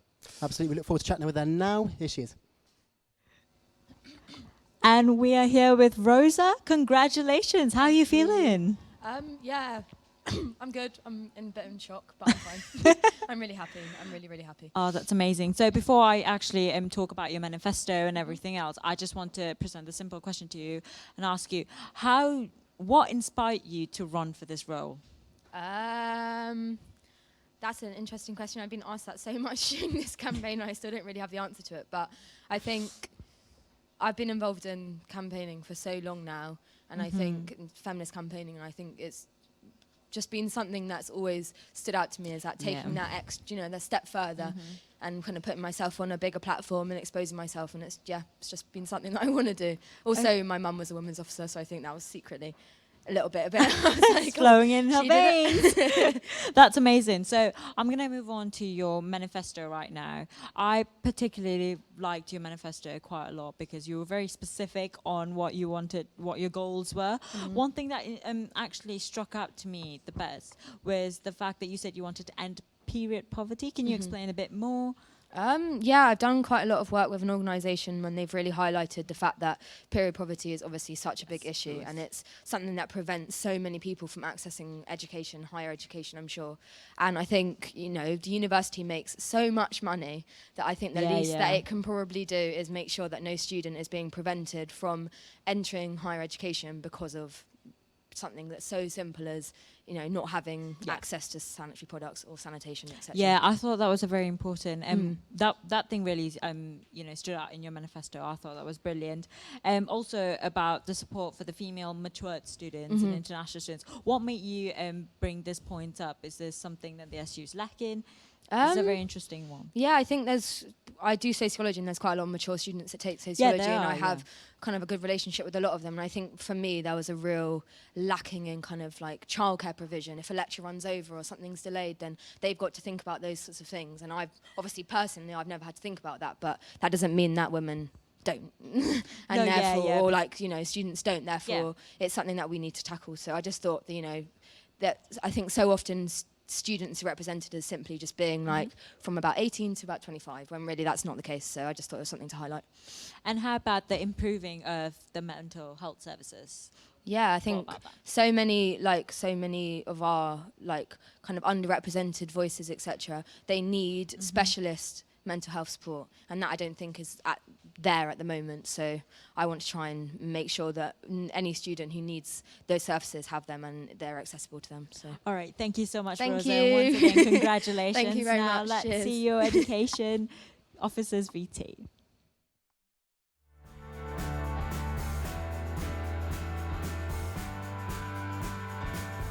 Sam Nash.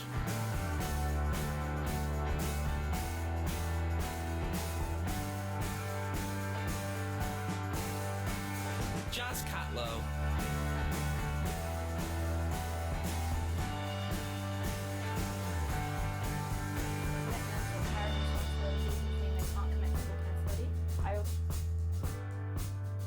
Charlie Porter.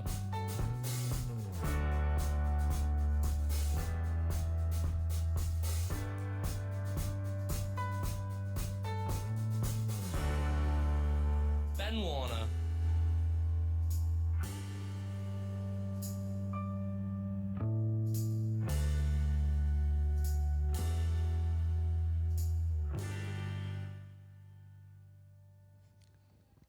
Fantastic. I'm joined with Yash and Dana, two fantastic pundits, and I'd just like to ask you two, who do you think's on top tonight? Who do you think's got a good chance of winning office? Well, for me, it's definitely between Charlie Porter and Ben Warner. Both have really great and promising policies, especially Charlie Porter with cuts of the rent, lower rent and higher standards. We all know it's really expensive. The rent in Sheffield is really expensive, especially in the halls, and the standards are not so great. So definitely a big plus for him. Fantastic. Yash, what about yourself? Oh my God, I have to agree with Dana as well. It is a close call between Charlie and Ben. I thought those two stood out the most out of all the candidates. I liked Charlie's. I agree with Dana again. I like Charlie's manifesto on his point on lower cost of rent, and I also like Ben's cost on £5 printer fees. Yeah, that was something I wanted to ask about actually, because in the past there's been quite a lot of talk about free printing, and I think it's do you feel it's quite refreshing to have a policy that may be a bit more achievable than free printing? It might be a bit more realistic. It is achievable, but at the same time, this will be like a huge cost for the university. So it honestly depends. For me, what struck most about Ben was the fact that he had the campaign campaign about lobby departments for more choice over assessments. It proves flexibility for students. Yeah, that too. Like, I believe that not every student's cut out for an exam or not every student's cut out for a project. I feel like they should be able to choose what they would like to, pick for their final assessment. I thought that was a really good point. Do you feel that Charlie's policies maybe be a bit too general compared to the others, or do you think they're good policies? To be honest, even Ben Warner's campaign is a bit too general in some ways. Like the campaign for free education and maintenance grants, it is a bit too general. You can't have like an effective measure, or you can't do anything about it. But both of them are effective in some ways. Some of them are good, some of them. Yeah, I feel like, I can't exactly tell you because both of them are quite vague, but you kind of understand and relate back to what they're actually trying to say. So that's what I feel anyway. You both mentioned that Ben's and Charlie's campaigns maybe stood out the most. Why do you think that Jazz's and Sam's didn't stand out as much as those two? I'm going to be honest with you. It just comes down straight to... part of campaigning, I also feel like your presence, your personality really matters to you, and also your manifesto as well. Like, Sam has things like Keep Sheffield International and things like that. That kind of confused me. Like some part of his manifestos kind of confused me as well. So. Fantastic. So we are now ready, I believe, to find out who our next education officer will be for 2019 to 2020, and it gives me great pleasure to hand over to the Foundry. When Maida made that joke, I died. It was so funny. Oh, we all excited? That energy drink honestly did wonders. I'm aware you wouldn't stand still during that last bit, bloody shaking off the walls. Maybe our next education officer can educate you on why those drinks are bad. Sorry, Dad. As I said before, I don't really follow great advice, but maybe our education officer can offer some good advice. To reveal who won the student vote, outgoing education officer Anna is on her way down.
Well, they finally let me on the stage. And it is amazing. I love it. To be fair, Anna, this is all new to you. It is very new. How does it feel having an education officer actually announce the results this I year? honestly get used to this. I just love my fans. Thank you everyone for being here. Unfortunately, I didn't bring my speech from last year with me. Someday you'll get to read it out. So besides not drinking energy drinks, what other advice can you give for our next education officer? Oh, what advice couldn't I give? No, I just think you have to be yourself and you have to stay true to yourself, whatever you do. But I also think it's really important to understand that you're only one part of an 8-part team, and the most effective you can be is when you work so well with those other teammates. And I think that is the best advice that I could give to education and to all the other candidates tonight. Well, Anna, would you kindly announce our next education officer? I will. So firstly, I would like to say a huge well done and thank you to all the education candidates. Ben, Charlie, Sam and Jasmine, you've all done amazingly well. You've run a fair, friendly, respectful campaign and stood up for what you believe in. Being education officer is sometimes seen as the boring role, but with Brexit, the Auger review, the ongoing pension dispute, fees and funding, and the list goes on, there's nothing boring about it. And I can't wait to see how the next officer overcomes all these challenges. I would also like to give a quick thank you to all the staff and students involved in the elections and all their hard work. And without further ado, I would like to introduce our next education officer.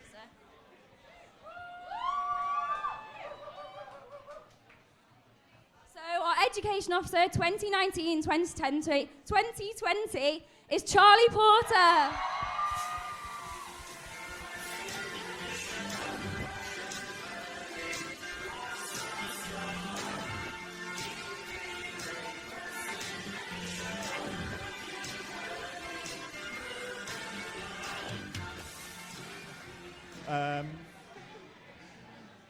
First of all, I'd like to say I've been told I can't shoot the champagne cork out into the crowd, which is a shame. But I also can't actually see any of you. This is so strange. This is the worst lecture I've done so far. Thank you, everyone who supported me, particularly my partner, Charlie, also called Charlie, who's been brilliant. Chris and Stuart, who have been wonderful. And then all of the crew over there. You know who you are. My family came up today because it's my birthday. So it was Happy birthday to you. Happy birthday, dear Charlie. Happy birthday to you. Hip hip! Hooray! Oh, well. We've got schedule to keep. Sorry. Yeah, sorry. And then finally, I'd like to apologise to Forge, who are going to hate me. Cheers. Thank you. Oh, happy birthday. I didn't know that. Forge doesn't hate you. I hate you. Anyway, congratulations to our new education officer, Charlie, and happy birthday as well. Let's see what the studio have to say about this result. There you have it, guys. Charlie Porter is your new education officer for 2019 to 2020. What a fantastic birthday that must be for him. I'm joined with Dana and James to do our fantastic punditry and stats. So, James, would you like to start us off with some stats? I would love to. So the turnout this year was 13.69%, a slight increase from last year, which is nice. Most of the trend has been a decrease, an increase of 0.39%. There were 3 candidates last year, only 4, an increase to 4 this year. Obviously, we saw Charlie come out on top, as we can see from the first round of voting. The positions kind of remained relatively static. The gap between each candidate was around 300 votes apiece. In the first round of voting, Charlie had 1,614, Jazz 1,234, Ben 938, and Sam 425. If we go on to the next round of voting, we can see again Charlie maintaining a fairly sizable majority. And again, to the final round of voting, in the end, Charlie finished with 1,968 and Jazz with 1,606. So a gap of about 360 that Charlie won by. So again, a decisive majority. Fantastic. You mentioned, James, that the turnout was higher this year than last year. I'd like to ask you both why you may think that is. Do you think something's changed? I don't know. I think like Charlie Porter's policy was much better than the others because it was actually had measures that were effective and had clear consequences, and I think they will make a real change in like the SU for this year. And the only vague measure that he kind of can take is the campaign to campaign nationally for free funded education. That is still to be seen, but afterward, all the others seem really effective and promising. Yeah, no, I'd agree with that. I think it was the quality of the candidates this year that probably increased the turnout in the voting this year. Absolutely. And so tell me a bit more about the cut the rent policy then. Do you think that's resonated quite well with, so it certainly resonated with myself about student rent. Do you think that's resonated quite well with other students? Do you think that might have had a big impact? Yeah, definitely. I mean, I won't be a student in Sheffield for next year, sadly, so I won't see the benefits of that. But I think that probably has had an effect? It does have an effect, a huge effect actually, because we all know that all the students had the great, horrible experience with like holes in Enclave or maybe Ramore with problems. And I think it's honestly the most promising policy he can give right now to the SU. Fantastic. Well, it gives me great pleasure to announce that we have Charlie in the studio now for an interview. Hi, guys. Welcome back, Charlie. Congratulations and happy birthday. Thank you very much. This must have been a really good birthday gift for you. Yeah, it's better. I'm a lot better than I was 5 minutes ago, so that's nice. I bet you were really, really tense right there. I was. So before we go on to your manifesto, I'd actually like to ask you the general question that I've been asking everyone. What made you want to run for this role, specifically education? Specifically education, because I'm passionate about education. So I think education should be free, fully funded, and accessible for everyone. And that's not currently the case. So I wanted to be able to do a small, work towards be a small part in working towards a vision of education that is that. So what made you want to run for the SU elections in general? The SU, I've known people who've done it before, but they've been very helpful. But yeah, I don't know, I kind of decided on 2 days before the deadline. But yeah, it's obviously worked out okay. No, that was a really quick decision then. Yeah? Yeah. Okay, so back to your manifesto. So you've talked about cutting the rent, trying to tackle the issue on dodgy landlords, which it seems to be a really big issue for students, because you know how landlords, sometimes don't give the students back the deposit and things like that. How do you plan to do so? Is that? Well, for students who've lost their deposits, there's Acorn Tenants Union, who are operating brilliantly in Sheffield already, but students aren't really aware of them when they come to university. So the Students' Union can work with them. But also, the issue with rent is one that is common everywhere else in the country, and they've been very successful. Other campuses have been successful in reducing rents, so I think we should do the same thing in Sheffield. Yeah, that's amazing. So about your other manifestos, like stopping cuts to courses and services, what were you trying to do? You want to further explain that? Well, a lot of the departments in university are unfortunately not funded as well as others, so particularly languages and cultures have got quite a significant deficit. But I think it's essential that regardless of recruitment, regardless of who wants to do it, that education is funded. Even the most kind of niche or or even very expensive to run courses like chemistry, they will need to be funded to the point where where everyone can do them, but also where they can operate to the absolute best of their ability. But also, and with regards to services, lots of students have access to mental health services or English Language Teaching Centre or DDSS and realise that they just don't have the resources to meet demand. They run a brilliant service currently, but they don't have, essentially they don't have the funding that they need. All right, thank you so much, Charlie. Happy birthday once again, Thank you. and congratulations. Cheers. Now let's move on to your final officer role, which is the President's VT. Emily Doyland.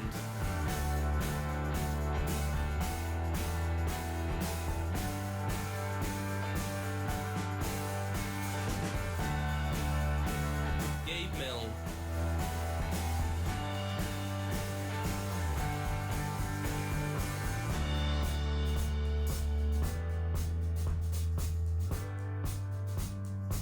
Jake Verity.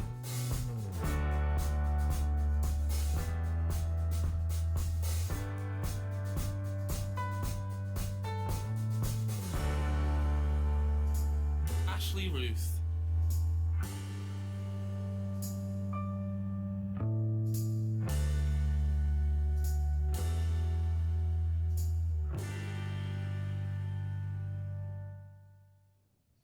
There you go, guys. We're just moments away from finding out who our next SU president will be. I'm joined by David and Dana. Who do you guys think will come out on top tonight? Well, I think it's going to be a very close call. We saw a very intense debate, probably the most intense debate that we saw last week. I think most of the candidates, in fact, all of the candidates have very valid policies. The standout for me is probably Jake Verity.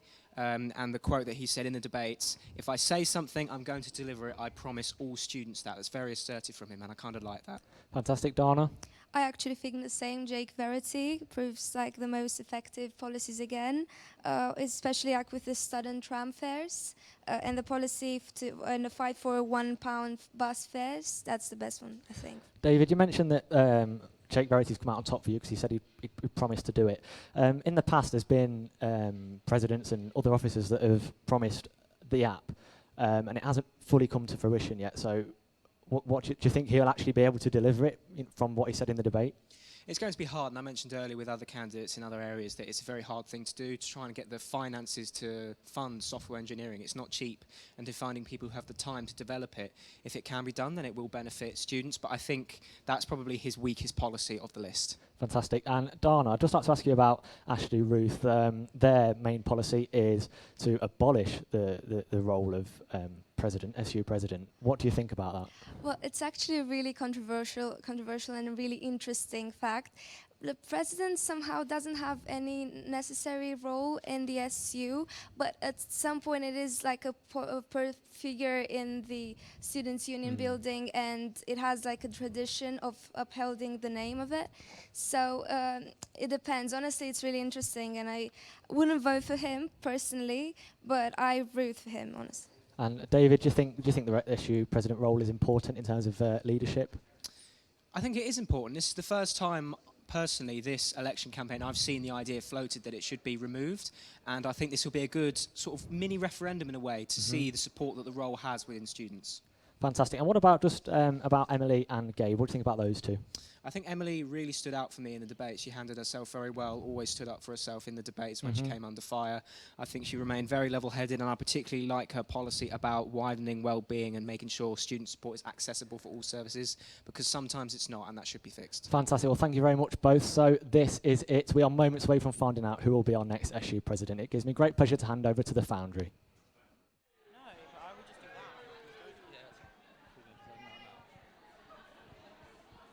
So, when energy drink down and plenty snack breaks, it's sad to say we're coming to the end of the night.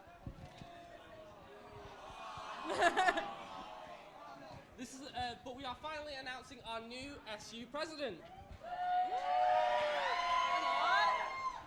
Oh my God. Yes! So, we really are that excited, and we even have our outgoing president, Lillian Jones, to announce it.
Loyal fans. Thanks, ladies. So, can you give us a rundown of your experience as president? Yeah, it's genuinely been the most incredible year, and I'm very sad for it to end, although we've still got a while yet. But obviously, it's been so incredible working with the most amazing SU staff who are at the back there, and also my amazing officer team. You keep me going every single day, so yeah, well done. Right, moment we've all been waiting for. Can you announce the final result, the SU president for 2019-2020? I certainly can. So now we're on to the very last result of the night, and in my view, the most exciting. I just want to say before I announce it how brilliant it's been to see everyone's single candidate campaign on things they truly care about. And because I know all the candidates backstage, shout out to all the campaign teams. You've done an incredible job. Put your hands together.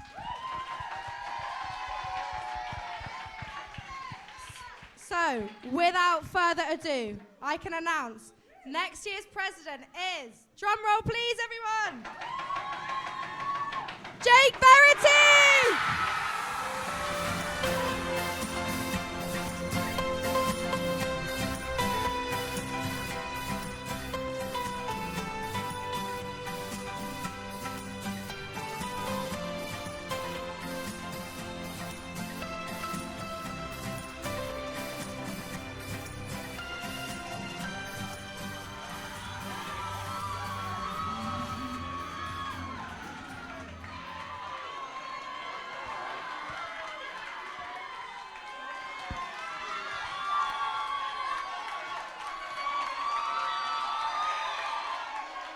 Thought I'd get my degree, but no job was a match.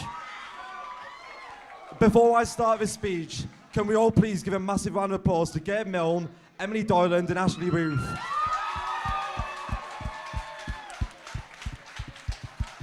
This year's presidential race has been unbelievable. Now, I must say, I've run against some of the best candidates I've ever met in my entire life. They've run brilliant campaigns, their campaign teams have been fantastic, and they deserve so much credit for everything they've done. So once again, for Gabe, Emily and Ashley.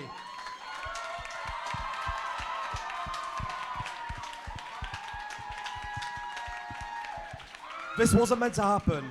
I don't even know where to start. I have so many people I'm going to thank. I mean, first of all, everybody over there, you've been amazing, all of you. Jacob Archbold, my campaign manager, is the best man in the world. Mum, Dad, I know you're watching. Granddad, thank you so much for supporting me along the way.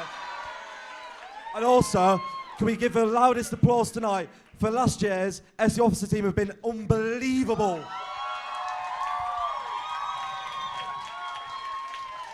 I went for this position because I believe in change. I believe in a students' union that represents your interests, and I will fight for you and do everything that I possibly can to make sure your students' union is the best in the world.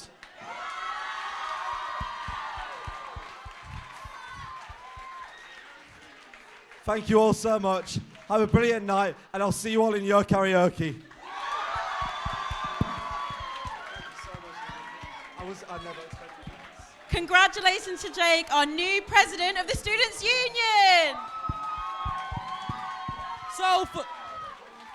So for the last time tonight, let's head over to the studio. There you have it, guys. Jake Verity is your next SU president. I'm joined with James and Dana for the final time. James, would you like to give us a lowdown on the stats? I would love to. Highest turnout for any officer position. The only candidate position that broke 5,000 votes. 5,071 people voted. That's a turnout of 15.94% and an increase of 1.2.4% on last year, which is always nice to see. There were 6 candidates last year, only 4 this time round.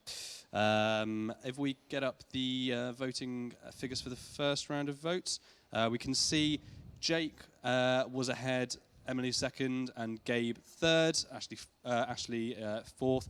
That was the way it stayed for the rest of the rounds of voting. It remains static at about 400 votes apiece, as we can see there again.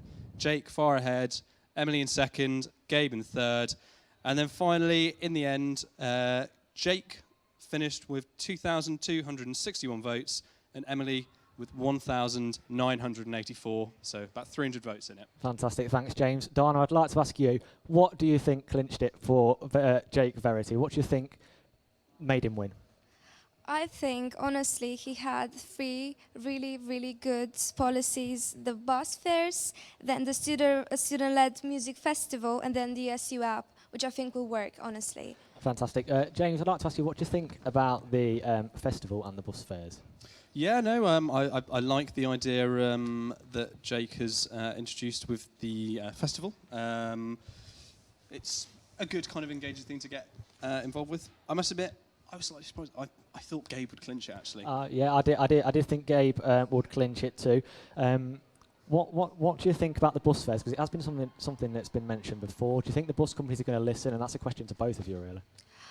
Well, I'm not sure because it still he didn't say how he was going to do that. But as the student officer, you have a position and you can actually go to people and ask them and actually confirm things for you in order to actually establish and do something to make a change. He's lobbying on behalf of around 30,000 people as well. You must think that must have some kind of weight. Yeah, absolutely. And about the tram fare, I think that's something that's resonated quite well with students. Because personally, I don't use the tram because it is because I think it is too expensive. What do you guys think about that? Well, definitely it resonates a lot with students, especially because most of them are living in Encliffe or are living in Ramor. For me, I'm living kind of far away in Kellam Island, so I always take the tram. So definitely it is a big plus. Yeah, do you agree? Yeah, no, I very much agree. It's very useful in terms of getting out to other parts of the city. Fantastic. So it gives me great pleasure to announce an interview with Jake. He's in our studio now. Let's hear what he has to say. I'm joined by Jake Verity, the new president of Sheffield Students' Union. How does that feel, Jake? Honestly, it's just an absolute dream come true. I mean, I know that sounds cliche, but the amount of months I've spoken to my parents, my friends, and said how passionate I am about getting this role, about doing it justice, and about, you know, representing all the students of Sheffield, and actually giving them somebody to believe in, it doesn't feel real. I'm honest, it just doesn't feel real. And when you first came to the University of Sheffield as a student, did you ever think you would end up in this position? Absolutely not, no. I mean, when I first came to the University of Sheffield, I actually really struggled at the start. I thought, you know, university might not be the place for me, you know, I might not bed into university particularly well. And honestly, after a couple of months, I just hit the ground running, and I've never looked back. I have the best group of friends that I could ever ask for. You know, they're so supportive. I mean, there's about 50 of them here tonight. They've been absolutely unbelievable. And yeah, no, I never expected this, but wow. And of course, some other candidates ran on policies to get rid of the role of SU president. Do you believe you're going to take that forward and make it a key role in the SU? I think that the SU president role is absolutely critical, and I think that, you know, leadership, as Emily said in her interview, leadership is so important. And I think also, you know, all the other officers are absolutely fantastic, and everybody who's been elected tonight will do an absolutely unbelievable job, and I can't just wait to get working with them. You mentioned that you've had to wait all evening to find out your result. You've slowly seen the officers get elected before you. Are you excited to work as a team next year together? Absolutely, yeah. I mean, you know, they haven't just won by chance. They're all absolutely brilliant candidates, and, you know, I can't give them enough praise. Not just Emma, every single candidate who's winning this election has done themselves proud. And, you know, running in these elections is not a small thing. It takes a lot out of you in terms of your mental health, you know, in terms of your physical health, and yeah, they're all absolutely brilliant candidates, the winners and the people who might not have won, and everybody deserves credit. And of course, you've been mentioning how you're going to fight for £1 bus fares. How are you going to go about achieving that in your first few months as president? I think, first of all, it's important that we don't rush in and just try and do something without thinking about it. I think, first of all, we should sit as an SU officer team and work out the best strategy to do so, because, you know, teamwork really does make the dream work. I think if we all actually sit together and come together with, like, an actual policy and a way in which we can, you know, lobby Stagecoach and Verse, I think that would be brilliant. If Dom Trendle's done it before, I can do it again. And the SU app is one of your policies. That's something that's been mentioned by many officers. How are you going to go about working together on that? Again, I think the SU app is one of the things which, you know, when I've been out speaking to people about my policies, I've been most excited about. We've already got a ticketing app in place. I just want to sort of basically work on that. You know, we've got Kicks, which is fantastic. I see absolutely no reason why we can't get it going. I mean, we're in 2019 and technology is just improving it at, like, an amazing rate. So, yeah, I think it's more than feasible. And you came under a bit of pressure in the debates about your student-led music festival. Is that something you still intend to go ahead with? Absolutely. I wouldn't make policies if I didn't believe in delivering them. You know, students have elected... Sorry. Students have elected me because they obviously believe in my policies. And the last thing I'm going to do is go back on them. I believe the student-led music festival is one of the things which may have made a lot of people vote for me, and I can't wait to deliver it to everybody. And you mentioned in the debates, and I mentioned it earlier, if I say something, I'm going to deliver it. I promise all students that. You keep that promise? I told students I'd run for president. I told students that I would deliver their promises, and yet I'll tell you again, I won't let you down. That's the whole premise of my campaign. I wouldn't say it if I didn't believe it. My mum and dad told me never to tell lies, and I never will. Is there any other message you want to give to Sheffield students this evening? Yeah, I've said it on stage. Once again, just Gabe Milne, Emily Doylan and Ashley Roof, absolutely brilliant candidates. They deserve a lot of praise for their campaigns. They've been brilliant, and yeah, thanks to Forge, thanks to the elections team, especially people like Sarah Pugh, you know, who make these sort of things take around, Amy as well. Yeah, honestly, we've got a brilliant students' union, and like I've said to you, we've been the best in the country for the last 11 years. Let's make it now the best in the world. Thank you, Jake. Thank you for that. I'm now going to hand you back over to the studio now.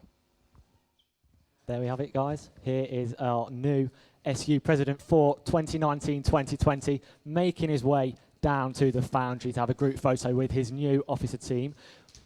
What do you guys think? What have you got to say? It's been a great evening, I must admit. I've thoroughly enjoyed it. There's been a fantastic, you know, calibre in terms of the number of candidates.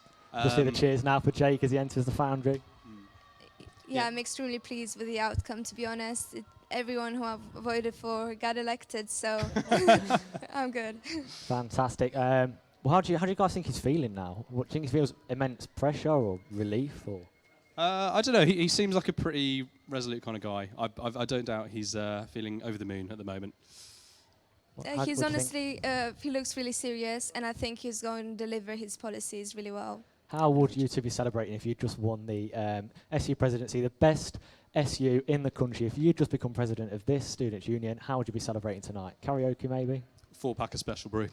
Out with my friends. Fantastic, guys. So we're going to go cover a few more of his policies then. Yes. So he did mention establishing a mental health committee.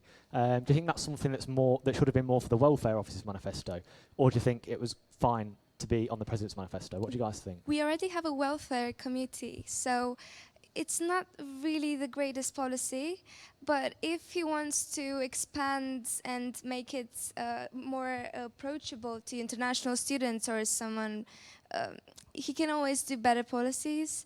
He was just vague on that one. Quite vague. What do you think, James? It's never a bad thing, even if it is vague. It's sounding like the right intention of thing to do. And just a quick mention of the other candidates. How do you think they're feeling at the moment?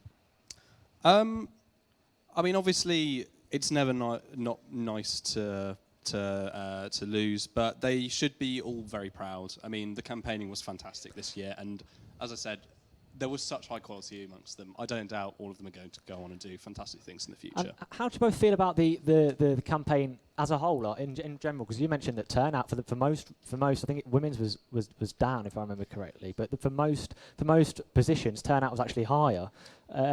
Well, it was higher for education and president, but for every other position, it was lower. Oh, okay. Unfortunately, I don't actually have any. I don't have the figure of the actual number of people who voted, so I don't know total turnout, what the difference was. What are your general feelings about the campaign? Do you think it was better than last year's overall? Like the quality of the debates, for example, the dedication of the candidates. Do you think it was a lot better? Honestly, it's my first year here at the University of Sheffield, and I'm an international student as well. So everything that happened here in this campaign was incredible, from like Forge to the campaign, to the officers, to the campaigners. Everyone did a great job. So you were quite, as an international student, you were quite impressed with the quality of the election? I'm deeply impressed, honestly. It's something totally different from what I've experienced before. So yeah, the presidential debate in particular, I seem to remember, that was one of the. I mean, the other debates were interesting to watch, but the presidential debate was above and beyond the best by far. Fantastic. There were incredible debates, and it has been an incredible night. So that's it from us in the studio. Thank you very much for watching. I'm going to hand over to the Foundry for the final time. Oh. So, for the final time tonight, just give a big, big round of applause for your new officer team.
thank you so much for joining us here in the Foundry for the 2019 SU officer elections, and welcome your new officer team.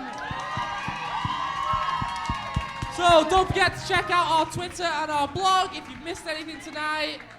Thank you to Forge, the candidates and everyone involved in making tonight an absolute success. Go have a drink, go bar one, and if you enjoyed the hosting, feel free to buy us a drink. Cheers. Yeah, please. See you We'll in a be bit. there. Good night.